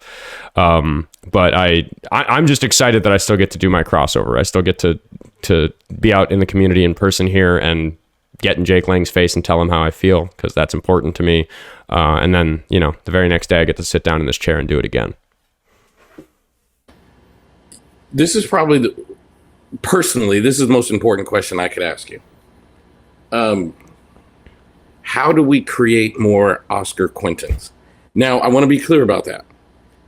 Not everybody is going to be willing to go stand in front of somebody like Jake Lang screaming at them when they have mace in their face. And not everybody's going to be comfortable with their face plastered all over the internet. And not everybody can handle getting all the DMs I know that you get, because I get them too, and, et cetera, et cetera. But you've done something psychologically that I would honestly like to know. How do we create more people who can do this psychological thing? So everybody listening, human beings have a natural bias. So like, if, for a silly example, if the governor of Minnesota said, all musicians must now pay 50% in taxes, Oskar would identify, like, I identify as a musician. I experience this is unfair, and I'm going to go after this. But if somebody says, and here's another one. If you know Oskar, if you know his content, he also owns a cat. So if someone says all cat owners no longer have to pay taxes, Oskar identifies as a cat owner, and he would be like, oh, wow, I don't have to pay taxes anymore because I'm a cat owner. And then he would justify that position. So when other people who weren't in that group said how unfair it was, Oskar would be like, well, you don't get it because cat owners, blah, blah, blah, blah. That's a bias that we have based upon the groups that we identify with, that we belong to. What's actually really rare is when you can develop empathy for a group you don't belong to. And as a super nerd of psychotherapy, like a psychological super duper nerd, Oskar has learned it's okay for me to empathize for a group that I don't belong to. I can empathize with immigrants. As you said, Oskar was raised in New York, but he empathizes with immigrants. He is not black. He empathizes with black people. And if we can create a more empathic society where we can empathize with people simply because they're human, then I think that's the only way that I can think of where like true healing can happen. And again, I want to be clear. I think we need more Oskars, but not the part of Oskar that's willing to go get maced and scream at people. No, you got to the important thing. You really teed me up for the answer that I so often give, because there is this thing about bias, and I talk a lot on my show about xenophobia or racial bias, which I think it's important to make that distinction if we're going to try to diagnose what needs to be done about a certain person's worldview, because it comes to this in-group and out-group thing. And in having all these conversations, I kind of had this perspective before I started debating, but in the last 8 months or so, I've developed a lot of experience with facing this with people. It's that thing about the in-group versus the out-group. If I see something happen to the in-group, I might judge it more fairly than if I see something happen to the out-group where I might just not care. And my hypothesis around this is that it's really difficult to get rid of that sort of bias in a person. It's really difficult, especially when somebody's past the age of brain development, when somebody's my age or older. It's hard to get them away from this idea that you should mistrust the outgroup, or that you should not care if the rights of the outgroup are being oppressed, or that sort of thing. What's maybe a little bit easier to do is to broaden the in-group, which is, I think, what happened to me through my youth in New York. I grew up in a place where it's really hard to imagine a person who's outside of your in-group when your in-group is Manhattan, because you hear all these different languages, you smell and taste all this different food, you hear all this music, you see all these different clothes and all these different ways that people look and behave and the art they make and all this stuff. And unless you have your parents really sheltering you in an environment like that, it's really difficult to not grow up with a perspective on the in-group that includes just about everybody. In fact, there's very few people who I don't really consider in the in-group in that way, which is why I think I'm a person who can empathize when I see an issue that's affecting somebody that's just never going to affect me. Like I'm not worried about being deported. I'm not worried about being shot by law enforcement for getting pulled over for something silly. Like I don't worry about those things myself, but I can see that it's hurting the in-group. The only people who aren't in my in-group are the likes of Jake Lang. I can make the decision to delicately place him on the other side of that boundary because of the things that he's done. And there are even a lot of people I disagree with very strongly that I wouldn't feel that way about. I still want to defend the rights of the people I disagree with. I still want to defend the safety of the people I disagree with. But Jake Lang has crossed that boundary into a territory where he's used violence against the in-group. Whether it's a part of the in-group that includes me on that particular day. On Saturday, I can say I was his victim a little bit, but I showed up because he'd victimized other people. And I think that's the biggest thing, is that if you're not aware of what your perspective on the in-group is, and if you're not aware of where your brain draws the line in terms of who you might have those biases about, that's something that requires introspection. And unfortunately, it's not a fast process. I'm sitting here, again, having been privileged, just being born into the right life. I got born into a time and a place where my family and the city around me created a person who feels that way. So we can wonder, how do we make more people feel that way? And I still think exposure is good. I mean, if you ask me what I would do in a day in Minneapolis with one of the chuds I argue with, one of these people who is really racist or just doesn't care about the rights of illegal immigrants, or thinks that illegal immigrants shouldn't have rights or anything like that, I'd want to take them to go get a beer somewhere. Come to the Midtown Exchange on Lake Street and come see a place that's busy and bustling with people that you don't like for some reason, and just sit down and taste their food and see that we're all... the way I talk about all these outgroups for these people is so often by just saying mostly these people are just trying to work their jobs, pay their bills, and feed their families. That is what most people on the planet are concerned with. And if you can realize that that's primarily the team that we all want to be on, is one of just making sure that everybody gets to live their lives safely, you'll start mirroring some of the language in the Constitution, things like, being secure in their effects, these basic things that we want for somebody who's just trying to live their life. But it is a hard question, because the right path to expanding somebody's in-group is just not going to be the same for everybody. And I guess I'll close this answer by saying it's not going to be fast. And one thing that really puts me at odds with some of the other hosts on TikTok in particular sometimes is that I'll give somebody way more chances than somebody else might. Somebody might get banned for saying something horrible, but I've kind of noticed that if I talk to somebody horrible for an hour a week, and then 4 months later I look back at some of the old clips, I think, oh my God, they're still pretty horrible, but I've made them way less horrible. And I think that's a legitimate victory. We have to recognize that it's, it's not a switch that flips from good to bad. You don't suddenly become progressive, liberal, leftist, whatever, left of center label you want to use. You don't become somebody who's with it in that sense, just all of a sudden. It happens topic by topic. It happens specific thing by specific thing. You have a specific claim about Somalis in Minnesota. You think that they're committing a bunch of fraud or whatever thing it is, that we can look at the facts of the matter. Each one of those things is its own battle. When you're just fighting upstream, you have to swim against the tide of their own biases because they want to scrutinize every single point. But I just see value in giving people sometimes more chances than I'd give somebody else. Because at the end of the day, we're trying to make them not racist. That's better than them staying racist for the rest of their life. That's better than them staying bigoted. That's better than them staying misogynistic. If I can improve the situation I'll take the W, even if we don't get that meter to 100% on them not being problematic. I'm going to push back on one thing you said. I don't think, kind of push back. You're 100% right. Exposure does matter. And when you're in a melting pot kind of a place like New York City, it's hard not to be exposed to all kinds of cultures. But again, Oscar, when I ask how to create more Oscars, you're doing something legitimately like powerful, and I'm not sure you realize you're doing it. Because there are Manhattan, those of you who don't know, is not only is it one of the most diverse places in our country, it's also one of the wealthiest.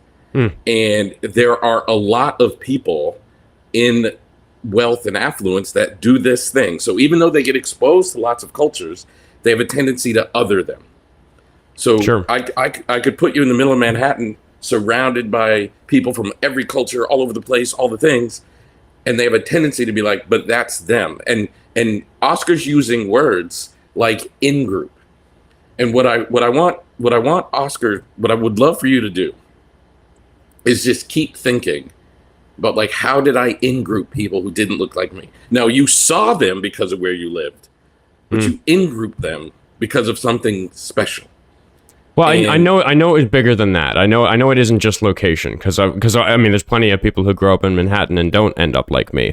So it had a lot to do with like the way I was raised, which was to be accepting of other people, and to have parents that are going to bring you to spaces where you find peers that aren't like you. Because I know in childhood psychology, that's the big thing. Is like the easiest way to prevent somebody from being racist is to make sure that they go to school with people who don't look like them, and they spend a lot of time with peers that don't look like them, because kids actually have a pretty hard time being racist if you let them play with blocks with all sorts of different types of people. But the question then becomes, like, how do we fix this for adults? Because it's such a different problem that I don't have personal experience with, because I didn't have, I mean, I was young and dumb. I had some, mixed up ideas about politics and stuff like that. There's better education I've had to have as an adult, but I was always receptive to it because I grew up knowing to, in certain circumstances, really consider the privilege I have, or really consider the role that privilege plays for the people I'm interacting with. Like, I grew up with that lesson around me. So it's a much harder question to say, like, if somebody's 30, 50, 60, 70 years old, like, how do I talk to them about the in-group and the out-group in a way that doesn't just to them feel like an assault on their entire life? And for I with all the experience I have talking to so many people, I know that the answer is different for lots of different people. But it's part of the skill that I'm trying to develop. When somebody gets on the line with me, assuming I can assess that they're a serious person who's willing to have an honest conversation with me, that's always the challenge. What approach is going to work on this person? Sometimes it's pure logic and reason. Sometimes they're very visual and they need to see a video of somebody they like saying something bad to realize that somebody they like is pushing a bad idea. Maybe it is a matter of just questioning them about their own beliefs so they can realize they don't even understand their own beliefs before they're going to be receptive to something else. And the more and more I do this, the bigger and bigger the toolbox gets in terms of navigating each of those conversations. And the footwork that so many people can do, maybe this is the advertisement I'll give for people to watch shows like mine. You don't have to like the sound of my voice. There's lots of shows like mine. Is that the more you learn this stuff, the better armor you have to the sort of talking points and other such nonsense that get reported by these people. Because if you don't know the talking points, it is hard to talk to one of these internet racists that have been given a whole bunch of difficult to refute but obviously faulty arguments if you're familiar with them, and they tend to just inundate people with that. So the more you stay engaged with it and get yourself educated on these things, you get more impervious to realizing that somebody in your life is maybe saying something that you should wag your finger at. I think you don't have to be brave enough to get maced, but maybe you can help a little bit by being brave enough to say to somebody in your life, hey, you just said something that I think is wrong and really problematic. Where did you hear that? And I phrase it that way in particular because it's a little bit disarming to say, where did you hear that? Who told you that? Instead of saying, that's wrong. I think you're terrible for saying that. It's horrible. You're such a piece of this or that for saying that. If you can say, who told you that? Because then suddenly the spotlight's on them to report who they're watching when they scroll on the toilet in the morning. And that's a little embarrassing when people have to admit, oh yeah, my political perspective comes from my algorithm, from my feed. I just, Instagram chooses which video I watch next. And that adds up to me thinking this way. which most people aren't really even aware enough about themselves to admit. But I think that there's a civic duty for each of us as maybe just citizens of Earth, not even the country, to understand what's out there in terms of these bad arguments and in terms of the efforts to promote these hateful ideologies, and be one of the foot soldiers that fights back against it in conversation at the bar, or sometimes on the phone with your very MAGA parents or whatever it is. Education is the key, right? The only thing that'll cause a democracy to fail, assuming the rules aren't being broken, is the population that's voting being misled, and that's what we've seen happen. We on the left are losing the information battle against the right. They have better weaponized money in politics to control what people believe, because the things that the systems that determine what we believe are new. They're untested, and the bad actors are more willing to investigate the ways they can be misused to mislead people, which is why people believe what Fox News tells them. It's why people believe what their algorithms tell them. And it's why people don't really know how to answer questions like, why do you believe that? Or what's the proof of that? So I just try to teach people those tools. I think I'm trying to use whatever amplification I can find for my voice to get more people to know what's going on. And in the meantime, because I'm talking to so many people who disagree with me, I'm trying to do a little bit of psychoanalysis. I'm trying analysis. One of the reasons I keep the trolls on the line for a long time is because I find they get tuckered out after 5 or 10 minutes of yelling, and then we get to learn what happened to them. And that's like, all right, yeah. That was a lot of insults, dude. What kind of childhood did you have? What happened to you? I take that direction sometimes too. And I must admit, I probably just asked you a question in somewhat bad faith, because as you're talking, I realize I know the answer, and I want to say the answer and pay you the respect of, like, I think you're already doing this, but I want the audience to hear what I'm about to say as well. And by the way, Oscar, I do like my 3 favorite. Oscar's right. He's humble in saying you don't have to just listen to my voice. There's lots of shows like this. In my opinion, Parker Get a Job, Dean Withers, and Oskar Quentin are the 3 best. In my, for whatever that's worth, I am an author. I travel. I give lectures. I'm a speaker. And when you're a speaker, something Oscar just said that's 100% true. You have to expect someone in the audience not going to agree with you. So you have to know your topics. You have to know your points very well. And Oscar can't do what he does if he doesn't know his shit. Basically, like, he's got to know what he's talking about, or have an expert to bring in, which sometimes I do. Yeah, but what's really great that you're doing, when I said how do we create more Oscars, I'm just listening to you talk, and I know how mentally exhausting it is to basically speak to brick walls for 4 hours every day, all day.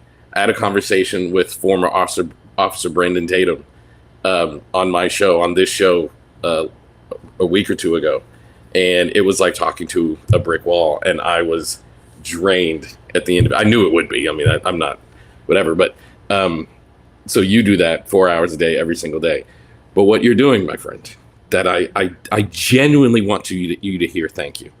I'm not sure how often you hear it. I hope a lot, but I genuinely want you to hear this. It actually doesn't matter. The person that Oscar is talking to, it actually doesn't matter whether that person's mind changes or not. What's really important is Oscar is demonstrating something to a wider audience that they hadn't yet seen before. So these people who live in these silos and live in these bubbles, not only have they not seen, like, the Black Doctor because they've been sheltered or whatever, but they also haven't seen the white guy talking to the MAGA crazy person with logic and points. So you're teaching people how to talk to their MAGA family, how to challenge their thoughts and opinions. I guarantee you there are people, as you were talking to the, brick walls I keep referring to, someone saw themselves in the brick wall that you were talking to and began to question their own thought process. You just might not ever see that person because they didn't call into the show. They're just watching a clip on your Instagram or whatever, which is why I think your work is so incredibly valuable. Same thing with Parker, same thing with Dean and people like this. And it's why I want to platform people like you, because I think we can't have change without people like you. And again, not just like, I don't think you're changing the world one mind at a time. What I think you're doing is changing an entire generation and teaching them it's okay to be angry. You can be empathetic. I find it funny that oftentimes the MAGA community will literally question your manhood. They will literally be like, empathy is a weakness, and because you demonstrate it, you are weak. And this is a bad way of wording it, so please forgive me for saying this. When you stand in front of the bully and take the bully's biggest punch and don't flinch, I'm like, he's killing their ability to kill his like masculinity, because he's demonstrating. And again, is that going to change Jake Lang's mind? No. But the next time they try to call you weak, the entire world saw that, and they're going to be like, look, you can say whatever you want to about him, but you cannot refer to him as weak, because he took every punch you threw at him and he just kept coming. So I wish I could say, man, you got a great show, and you're changing the world one mind at a time. Everybody you interview is changing. But I think you're accomplishing something much bigger, which is there's a whole audience of people who look like you, not me, that are like, wow, I can be empathetic and strong. I can articulate points with that uncle that has these beliefs, or my parents that have these beliefs. I have a close friend that I grew up with, whom I love. I still love. I love him to death. He has voted for Donald Trump, and his father-in-law is a huge Trumper. And I cannot describe to people the heartbreak I've experienced to realize that father-in-law, who I considered almost like family to me, that father-in-law othered me my whole childhood and I didn't know it.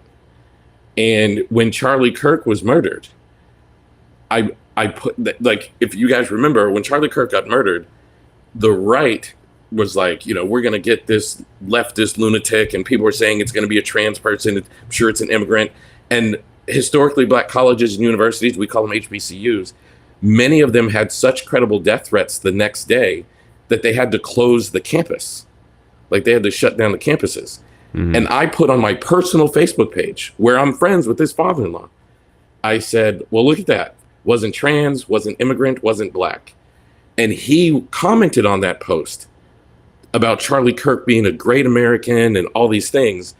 And I was heartbroken, not just by his opinion, but by the fact that he thought he was justified in expressing that opinion to a black man that he's known since I was 12 years old.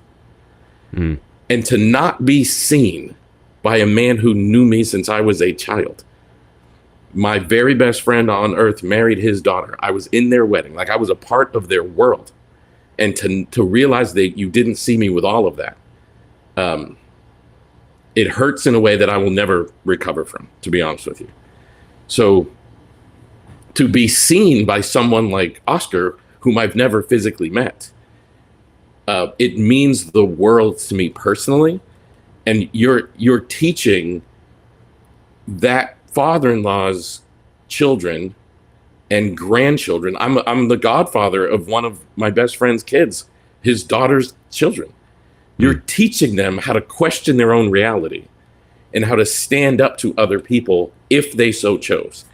And the personal part, like, yes, I'm a clinician, I do all the things, but I'm also a person who's had his heart broken by this MAGA movement when I realized my best friend in the world didn't see me the way I thought he saw me. And the people in his world, not all of them, but some of them, in particular his father-in-law, it hurt in a way that I have a hard time articulating, to be honest. I have a hard time articulating, even now. It's hard to not be emotional about someone who, like, that father-in-law was in my life in a very serious way for a very long time. I used to go over their homes and he would be, oh, Elliot, stay for dinner. And I now look back and realize, oh, I was like the black charity kid the whole time. I wasn't like the guest in your home that you respected and valued. And what you're doing, Oskar, is much more about the observer than it is the person that you're actually interviewing. Now, again, yeah. To come back to that point, I am. You're correct that I'm completely aware of the fact that more than anything, I am performing for the audience. I want the call to be educational to the audience, and sometimes that education is facts and history and case precedent or whatever that I just knowledge that I have. But so often it is we're all just doing this group, biopsy of this person who thinks this wildly wrong thing. Whether it's wrong factually, morally, or both. We're all going to study that together. And I think so much about the tools that I disseminate throughout the discourse space to give people to address certain things. Because it always like lights me up when one of my friends, like Dean and Parker, have allowed me on their show and they've come on my show. Like we're cross collaborating a little bit. So it's really exciting knowing that they're paying attention to what I'm doing when I hear somebody like them, like say a talking point where I'm like, I know that one. That's the way I talk about that one. But what excites me so much more about that is just knowing all the people who've spent hours and hours listening to me deal with these guys, who then get to go use those talking points in their life. And people tell me about that. They say, "Hey, my dad has been giving me that bad argument for months, and I just didn't know until somebody like my dad called into your show with that exact same argument, probably taken from the same alt-right random person on Twitter or whatever propagating this particular talking point. And now I know how to address that because there is a really clear and direct and obvious way to address that claim. I just didn't know that one." And that's the work I have to do, is I have to be prepared for whatever people are going to bring me. They're going to go become an expert on whatever talking point they have. And I just ready for anything, have to take whatever talking point it is and either have resources that I can pull quickly, or like I said, I have experts who come up on the show. I also have live fact checkers to keep me straight on this stuff. There's this whole mess of stuff, but it does such a service to somebody who's been sitting around wondering how to respond to whether it's that particular argument or that particular type of racist person, if that's their mom or dad or uncle or whoever. So I had to let you know, I think so much about the greater audience. It's pretty rare on the show where I say, never mind the viewers, I'm going to lock in on this person that I'm talking to because I think I can change their mind. It's spectacular when that happens, but it is rare.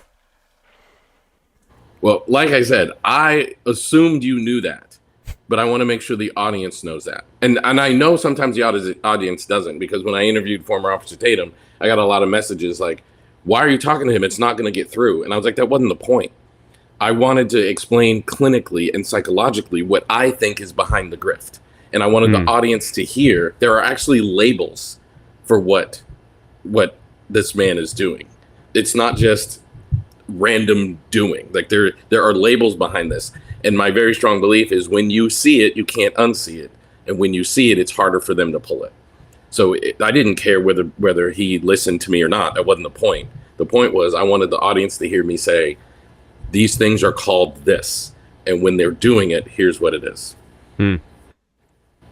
Yeah, I think that there's fundamentally two types of callers. There's the people who are honest, which is that when you ask them a question, they will just tell you what they think the answer is. And they're not there to like win the debate like they're in an octagon. Like they're actually just there to have a conversation. And if you catch them in an inconsistency, these are the sorts of callers that would go, wow, interesting. That is inconsistent. Let me think about that for a moment. Whereas you have alternatively the disingenuous callers who don't care if any particular thing they say is factually right or wrong. Some of the things they say are factually right. Some of the things they say are factually wrong. I frankly don't think that most of them can tell the difference between most of their bad points and good points, because they add up to an argument that they learned how to deliver from somebody on Twitter. There's people like Andrew Wilson that do like debate schools where they train people on how to deliver these difficult talking points or use these tactics that are difficult to respond to. One I like educating people about because it's so widespread is gish galloping. Do you know what gish galloping is? It's gish galloping is the strategy where you deliver so many false claims in such rapid succession that even a perfectly equipped debater just can't answer to all of them, because each of one of them deserves maybe a 3 or 4 sentence response. But before you let them get that out, you just ask the next question about the next thing, about the next controversy. So you stay in kind of the same neighborhood of the topic, so it doesn't sound like you're pivoting all over the place, but it's just like, hey, you just said 6 things. Which of them would you like for me to respond to? So I educate people about those tactics because they're disingenuous. It's not about what's true or false or what's right or wrong or what's better for the outcomes of the people involved or anything like that. It's that they're doing something that is intellectually dishonest in an attempt to win the battle by strong arm. It's a little bit like trying to forcibly take money out of somebody's wallet instead of offering them a product or service that convinces them to give you their money. They're trying to get the W in the conversation. They're trying to convince you that they're right in ways that are, well, in my opinion, in ways that should be against the rules for all of us. You don't want to convince somebody that you're right using a made up study that's bad, or like some propaganda or some like a rumor that got made up. But when you're biased towards your own beliefs like that, you're willing to take something you know is probably just a rumor and run with it. We've seen that with dramas in the scene lately. People are getting discredited because they're making up rumors just to discredit them with no evidence whatsoever. And that's one thing that I want to teach people about more than a lot of other people, is like, beware of the disingenuous people. Because if you catch somebody doing something obviously disingenuous, I like to say, if you have somebody dead to rights on being disingenuous, you know that it's a different flavor of conversation you're going to have with them, maybe until they grow up a little bit, because it's somebody who's willing to use dishonest tactics in a conversation about something important. Like, those people are more dangerous than people who've just been drinking too much Kool-Aid, watching too much Fox News, believing some of the arguments of the disingenuous people who push the arguments. So that's what I spend my time doing. They call and they say something disingenuous, and I say, well, now, instead of having a conversation about this topic, you just did this, and that, which demonstrates to me that you're being disingenuous, that you don't actually believe what you're telling me. You're just trying to make your argument look good. And now suddenly there's no point in us having a conversation about the actual topic. We need to talk about you being disingenuous. We need to talk about the fact that you're sitting here being dishonest with me. And for me, as a host, I have to deal with the fact that I'm not always sure. I have to trust my own lie detector at a certain point when it comes to how honest the person I'm talking to is being. And sometimes I just make the call. Sometimes I just say, hey, audience, I'm sorry, I don't have good proof, but I don't believe him. And I need to exercise that caution. But I think I've built a good filter for that. And I think that watching my show helps a person to build a good filter for that. And I think that that's what we all need in the discourse space that we live in the zeitgeist that we live in 2026 in America. Yeah, I think you just did a wonderful example of what I mean. Like, now that people have heard this term gish galloping, it's hard not to see it when it happens. And why, again, another reason why I think like Oskar and Dean and Parker are so important is they wouldn't have to train their debaters if these people don't exist. And notice what Oskar is saying. They're not training their debaters on how to like research and how to articulate the topic. They're training them in tricks and tactics so that like the Oscars of the world aren't effective in what they do. And unfortunately, to a large degree, it works. I spend a lot of my time dealing with disingenuous people, which I think represent like a minority in the wider space of like the 350 million people who reside in this country, but they're a very vocal minority. They're a very vocal small group of people who will take a talking point and come and deliver it on these lives, and I have to shoot it down over and over and over again.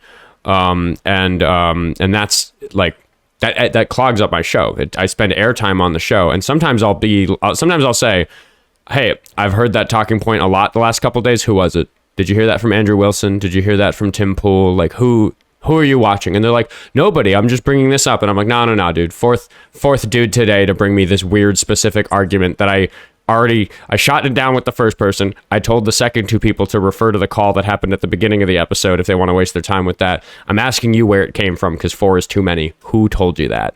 And they don't want to tell you. They don't want to tell you that it was Tim Pool or Andrew Wilson or you know, sometimes it's just because a Charlie Kirk videos come back from beyond the grave because somebody reposts it in a format that goes big in the algorithm, so a bunch of people who hadn't seen it, and suddenly I can go pop around to other people's shows and we're all getting the same bad argument. So instead of talking about important stuff with honest people who can be reached, we're wasting our time telling 19-year-olds it's bad to regurgitate propaganda on purpose for disingenuous reasons, which is an important lesson to have in my classroom, but it's definitely a little sad to me that I spend so much time doing that instead of facing up with more serious things, what to me should feel like more serious things. But we have to cover the basics of the fact that we should inform the public. Hello, everybody watching.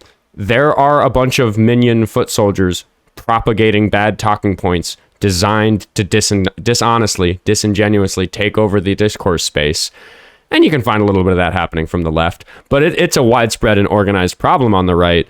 And 90% of the conversations I have are of that variety, where it is just some bad canned talking point from Twitter and somebody just pushing it, totally not caring. And I know that because sometimes it'll get dismantled and I'll get them to admit that they're wrong. And then I'll end my show and I'll go lay in bed and I'll open up my phone and I'll go to TikTok and I'll hop on Parker's stream, or I'll hop on Dean's stream, or any of my other buddies, Michael Unmuted or LittleSalPal's new, like a bunch of other people. And then they'll call back. I'll see the caller. Oh yeah, that caller I just talked to 45 minutes. Here he is, pretending he didn't have that conversation with me. He has started over at the beginning with the exact line he started my call with. I walked him through it. I held his hand. Maybe we cried about it together. Like whatever we did, he just erased that from his head the moment the call ended and went and tried again, which is a demonstration of this organized effort to disseminate disinformation through the discourse space.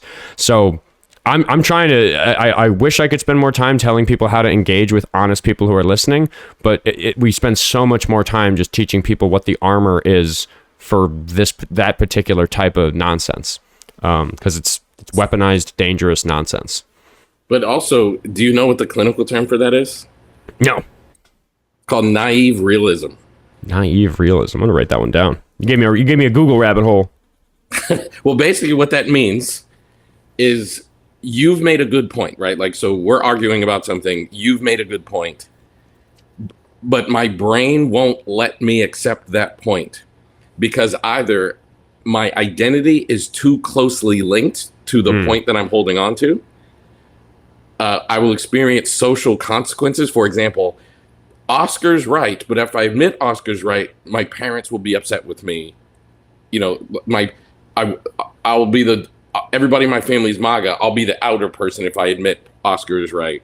Or, as I believe happens amongst most of these people, there's a financial reward in it for me. So if I admit Oscar's right, for example, people like Officer Tatum, former Officer Tatum, if I admit Oscar's right, then I'm risking financial reward. So your brain, when you are bought into this naive realism, your brain does this thing called identity protective cognition, which it basically, instead of experiencing it as a logical argument, your brain experiences it as an existential crisis. Mm-hmm. And before you even think about it, your brain defends itself. So sometimes you're not even arguing with the person, you're arguing with their primal thought, meaning it happens before they even think about it. Their logic is not activated. They're just defending themselves because you're challenging me existentially. Which is, to me, when I watch these things, it's so fascinating because like you will get people in a gotcha, but they defend themselves not because they actually logically believe the thing. They defend themselves because their brain won't let them accept the point you just made, because that would create an existential crisis. I'm definitely aware of the phenomenon, and it's actually one that I really, really watch for, because that filter I have, like one of the skill sets that I'm just perfectly happy to say I've polished pretty well and I'm pretty proud of, is that I can just tell when somebody's tone changes a little bit. And it's something I watch for really carefully, because somebody will fight, they'll make an argument, make a counter argument, make a rebuttal, this and that, and then I might say something to them where I can hear in the tone of their voice, that was it. They're still fighting tooth and nail, but they're not in offense anymore. They're in defense mode. They are in, oh no, I see his point. I see how this adds up to me being wrong. So I'm just going to start flailing. We're going to start talking about trans women in sports, or whatever thing they're going to start throwing at me. But sometimes it's more subtle than that. And sometimes it's subtle enough that I know that the audience doesn't know that he's suddenly in hot water. But I, with the experience of doing this every day, I'm sitting there thinking, okay, I've got him in hot water. Now I need to start changing my tactics. Now I need to, because they're not going to admit it. You know, if I can get them to admit it, that's great. That's step one. But if I can't get them to admit that, hey, just 30 seconds ago, I'm pretty sure I got through to you. I think you believe me. I think now you're just guessing on ways to get out of this corner I've put you in. I mean, it's at that point where it gives me that little bit of control to be like, all right, we have them in an interesting place. Let's see what caliber of inconsistent thing I can get them to say, because if they're not going to admit that they know that they're wrong, I can show that they know that they're wrong by getting them to say something so inconsistent no serious person could say it. And they've demonstrated in the 15 minutes they've been on the show that, no, I'm sorry, they're not that silly. They are able to understand basic reasoning and articulation well enough to know that what they're saying right now is nonsense. And that's the way I can get them dead to the rights in the audience, just just push them into the ever more absurd pretzel they get twisted into, trying to defend a point that they themselves know is a bad point.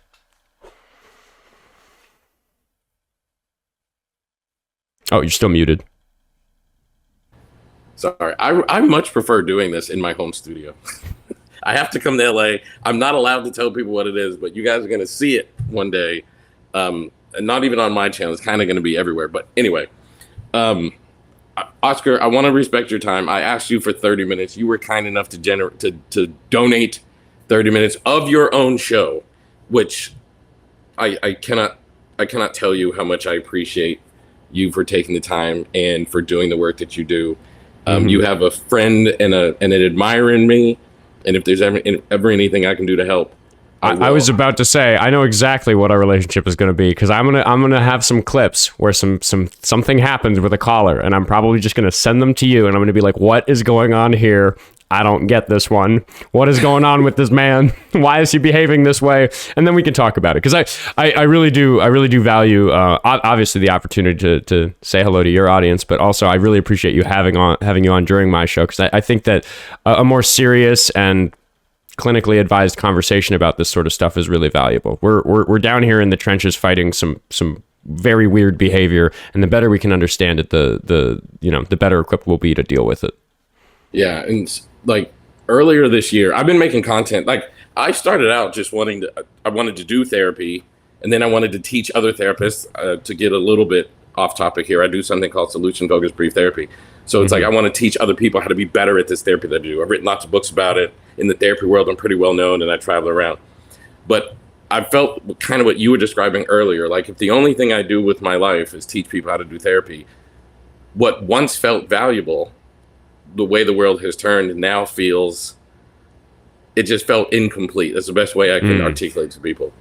And then I was literally sitting and thinking, like, how can I contribute to this fight?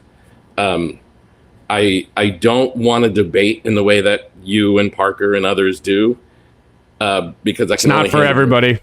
Well, I can only handle being called the N-word so many times. Yeah, there's that too. And you wouldn't have that happen, but I would. They don't have a word that hurts me like that. So right. Yeah. So I really thought, and I thought, you know what? I am a clinician, and being a clinician, I can do two things. Number one, I can explain the Oscars of the world. And number two, I can explain the Jake Langs of the world. And I just thought to myself, maybe if I can do that, I've contributed in some sort of a way. Like maybe I've done something. And over the past, few months of me doing that, I've built a following and I've built an audience, and it's really gratifying to me. Not because I care about having a following or an audience, actually. I care to the degree that I want to reach people with what I consider an important message. I don't necessarily care about the ancillary stuff. So it means a lot to me that people like you would come on my show, because literally what I do, if you go to my page and look at my content, I take concepts and I'm like, what you just saw in that debate or that news story or that whatever, here's the psychological reason that human beings behave in that way. And maybe that would help people be more empathetic. Maybe that would help people learn how to talk to them better. Maybe that would help people be able to consume things around them in a more clear way. But I'm doing my best in the way that I can, and I just can't tell you how much I appreciate that you're doing things that I can't do. I mean, we've all got to do our part. And to that point, I will just give you got standing permission to steal my content and analyze it. Just so you know, you can do whatever you want.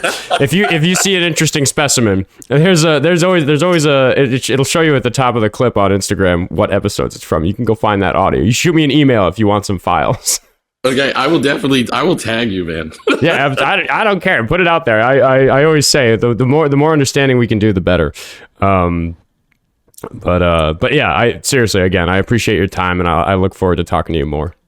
Yeah, man, we absolutely have to stay in touch. I'm gonna, if I haven't already, in the DM, I'm gonna shoot you my phone number so we can support each other going back and forth, because like you said, we're in the trenches and sometimes it's lonely in here. Yeah, my before we disconnect, my chat is screaming for you to give a commercial for yourself. I will be putting stuff in the description of the VOD that's going to go up of this show so people will be able to find you. But for right now, the people who are listening live, go go to my YouTube. Just go to YouTube and search my name, and you'll find my YouTube channel. It's just Elliot Connie. I'm not a musician. I can't be Oskar Quentin musician. I'm just. I would have just taken Oskar Quentin, but it was taken on Instagram. That account's been inactive for like 10 years. I message him like once a month, like, dude, please, like, please give me this Instagram account. And you can find me across all social media platforms at Elliot Connie, Instagram, Facebook, at Elliot Connie. Here on my screen. Speaks. At Elliot Speaks. Okay, here we go. At Elliot Speaks. Just make sure you spell my name with 2 L's and 2 T's. At Elliot Speaks. And I will also include Oscar's details, which we've said lots of times, but at Oskar Quentin Musician. And he's at Oskar Quentin Music on Instagram and YouTube. At Oskar Quentin everywhere else. Yeah, and he's really brilliant at what he does. And I don't know that this fight. I know this fight can't happen without people like him. So I am eternally grateful. And even personally, as I said, I live with a hurt and realizing I sat at dinner tables throughout my childhood with people who thought I was a charity instead of a guest. And to be seen, I think the greatest gift you can ever give another human is to be seen. The only way to see them is to acknowledge their plight. And I appreciate you so much, Oskar, for just acknowledging that not everybody in this world looks like you. Doing what I can with the privilege I have.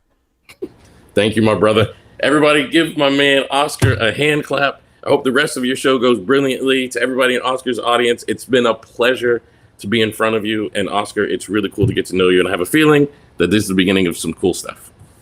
I'm looking forward to hearing from you. We'll talk soon. Yes, sir. All right. Oskar? Yes. I have terrible news. I have two. Okay, first of all, chat. The next time somebody of the likes, sorry everybody who's hearing this for the first time, Dolly Parton has passed away. Yeah. That's one piece of news. For everybody else, fucking wait until I'm not doing an interview to tell me that shit. Holy shit. I almost started crying. That's fucking, yeah.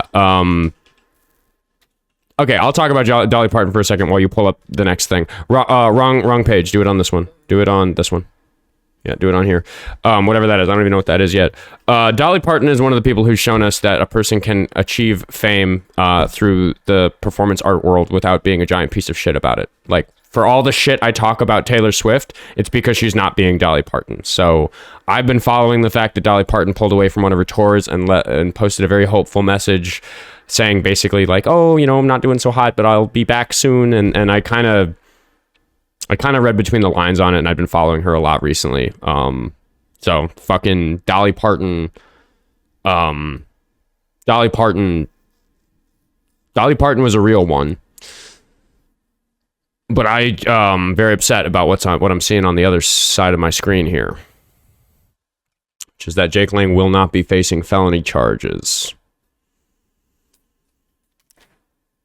This is from Fox 9, which is a local news station, so I actually trust them for reporting on this accurately. What we know, in a statement on Tuesday afternoon, Hennepin County Attorney Mary Moriarty said her office was declining felony charges against Edward Jake Lang related to his rally outside the Minneapolis City Hall over the weekend. Moriarty says her office didn't have a path forward for felony charges to be proven beyond a reasonable doubt after a review of extensive evidence of communication and logistical coordination between Minneapolis Police Department and Lang's security detail. Oh, so because they organized to do the crime with the MPD, it's fine? No, keep fucking reading. I'll keep fucking reading.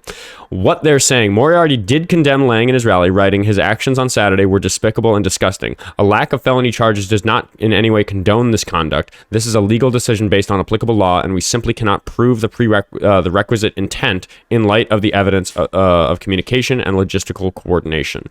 The backstory, Lang staged a rally in Minneapolis on Saturday to support Rochester woman Shiloh Hendricks, who was convicted in Rochester related to an incident where she used the N-word against a child at a playground. The rally drew a large protest and quickly grew out of control. Police arrested Lang and his supporters and arrived at City Hall in two vehicles which drove onto a sidewalk and towards a group of gathered people. After police moved in to get the vehicles off the sidewalk, police said Lang's ground and counter protesters both deployed mace. A Minneapolis police officer was injured while trying to help someone who fell in front of one of the trucks. Moriarty said the officer was hit by the truck, but an assault charge would require intent. Moriarty said the police report noted that the officer did not believe the driver saw what was happening. Big picture view, Moriarty does say that her decision does not prevent the Minneapolis city attorney from bringing misdemeanor or gross misdemeanor charges against Lang. From the local perspective, Lang is already facing charges across the river in St. Paul for felony vandalism. He is charged with the destruction of a Prosecute Ice sculpture. Ice sculpture. This is an ice sculpture that said Prosecute Ice. Lang was set to face trial last month in that case, but the trial was delayed after Lang's attorney made a motion to dismiss. And on the other side, Nicholas William Love, 33, who was dressed up as Spider-Man protesting Lang, has been charged with 5th-degree assault, a misdemeanor. Video and photos from the protest showed Spider-Man striking Lang during the event. A detailed complaint has now been filed against Love. Hold on. Want to draw attention to a specific part of it. Yeah, let me just zoom in so we can read this a little bit better. And get a little bigger for the TikTok screen. Nope. You moved it. Now I can't see it. Control F. What do we need? Hold on.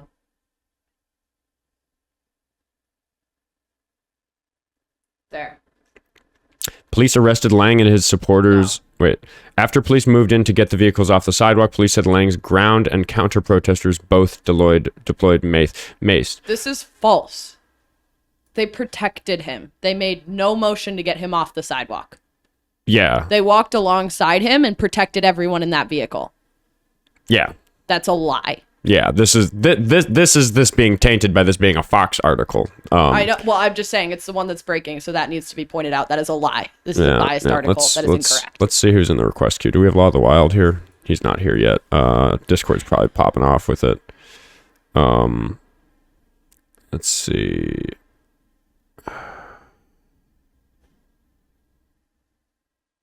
Okay. Snake is typing. That's a good sign. That is a good sign. Okay, he's just sending everybody the article that I have. For fuck's sake. Okay, yeah. I guess if he's...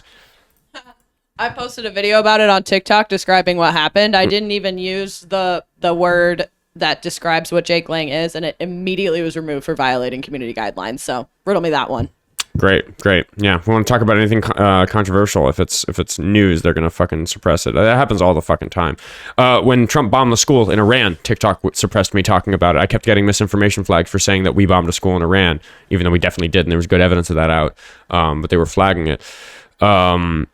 He's wanted back by Texas now. Are they trying to take him on violating conditions of Cass has the warrant. Send it to the Discord. Cass, are you in my Discord? Spider-Man admitted to moving barricades from pedestrian areas to the street to try to block Lang. That doesn't mean that he's allowed to drive on the sidewalk, Psycho Bob, you fucking AI troll. Man, Psycho Bob sucks, dude. He just doesn't give a fuck about anybody. Okay. Yeah, Snake says that the article that we just read is like the most up-to-date thing. I'm gonna read donations so that we're not like in the way here. Cass does Quartz is here. I'm gonna invite her up so I don't forget, but I am gonna read my donations really quick, so give me a second, Cass. Good to see you. All good. Thank you. Yeah, I'll just show it and drop back down. No worries. Oh, yeah, sure thing. Patrick sent $2 to say, I can't stop thinking about Richard Finger. That was an old one. I forget where I left off. Forgive me about that.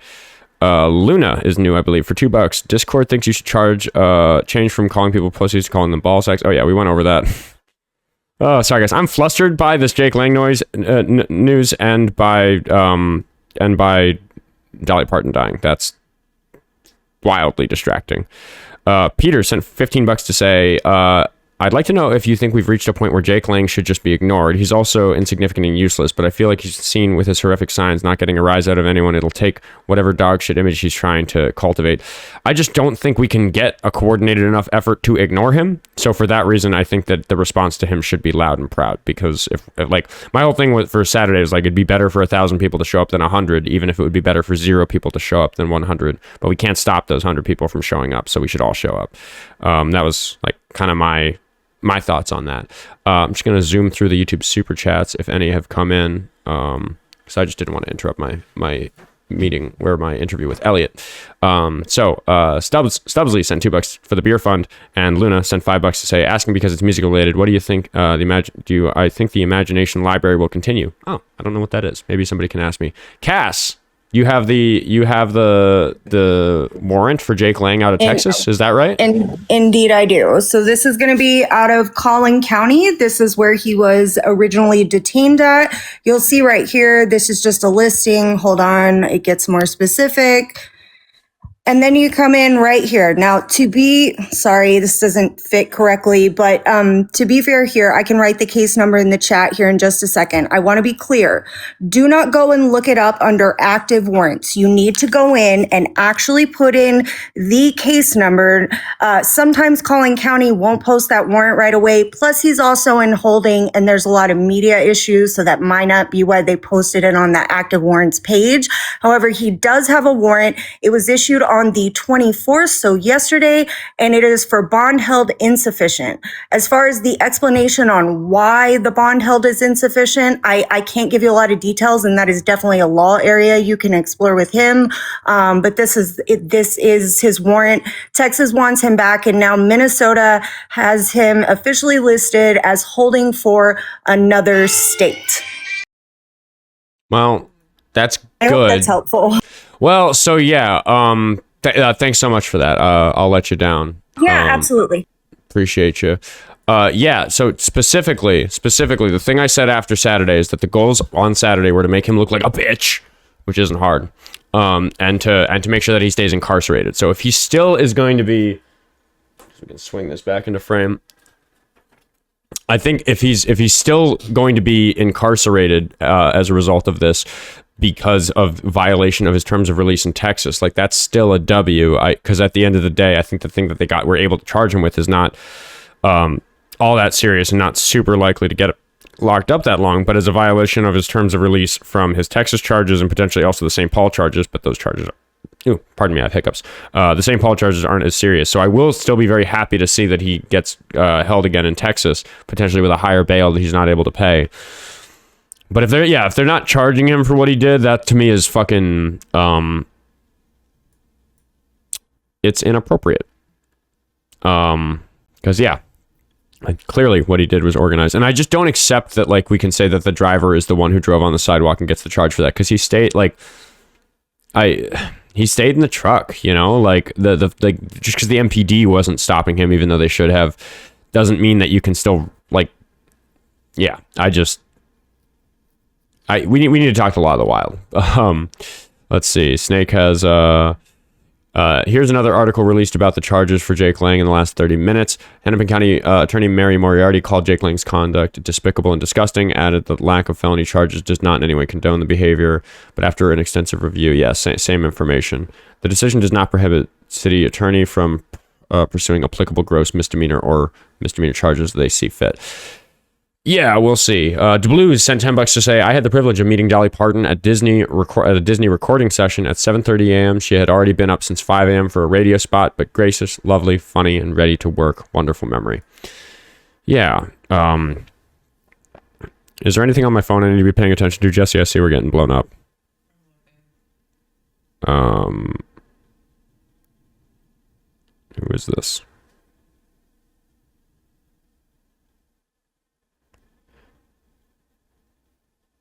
Okay. All right. Sorry, distracted by off-show stuff. Fucking fuck, Jake Lang. I still stand with Spider-Man. If the legal system is broken such that we can't be protected from somebody doing this type of shit, like if they can arrest us for yelling, if they can mace us for exercising our First Amendment right at the Whipple, whether we're talking about Lang and his people or the law enforcement, like just fucking fuck. I said I would protest if Jake Lang wasn't held. And it sounds like he's still going to remain incarcerated, but I think I am going to protest the city not charging him for conspiracy to riot. I think that what he did was clearly organized. I think that if it was anybody on the left doing it, we would be charged. They would subpoena our devices. They would figure out the degree to which we organized it. They would figure out what sorts of things we planned. They would figure out, like, we will never know if they had weapons in the vehicle, if they had more firearms than we saw, because they didn't get apprehended at the scene. They could have gotten rid of that evidence.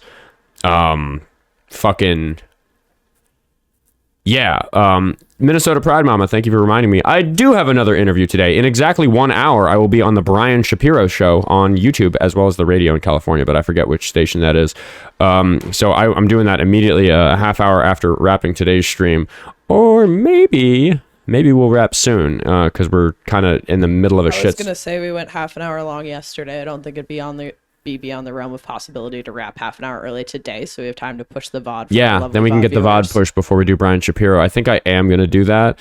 Pause for Democracy says, I still stand by seeing a driver with a firearm. Yeah, I believe Derek saw it too with his own eyes. We're trying to find footage that makes it clear enough. Luna on Venmo, thank you for the $5. Good news, the Imagination Library is set to continue as self-sustaining. Oh, that's of course Dolly Parton's library, through the Dollywood Foundation, helping literacy in small children in years to come. Yeah, I forgot the name of her project. Her big thing for charity has always been children's literacy, so forgive me for not knowing the name of the program, but that's her big philanthropic project, which I'm not at all surprised to learn that Dolly Parton in her 80s made sure was going to survive her. So, fucking... Jessie, you got anything else to sign off with other than rest in peace Dolly Parton and fuck Jake Lang? Dolly Parton could have been one of the richest stars of all time, by the way, but she chose to continue funding children's literacy and pouring her money back into the causes that matter to her, which is just proof that good people can be given money. They just cannot become billionaires. Listen up, Taylor Swift. They cannot. You still got time to take a page out of her book. You can undo some of your evils, Taylor. You got time. You billionaire ass bitch. Fuck. I don't know what has me in a worse mood. Dolly Parton being dead or Jake Lang not being charged for Saturday. I don't know, dude. I'm fucking crying. This sucks. This sucks. All right. We got work to do, and then we got to get back online for Brian Shapiro in 1 hour. Thanks for hanging out everybody today. I wish we were ending on better news, but you'll hear me more composed about it tomorrow. Calm down with the Slift Sander. I'm sorry. I got words to say about billionaires. I don't care if you like her music.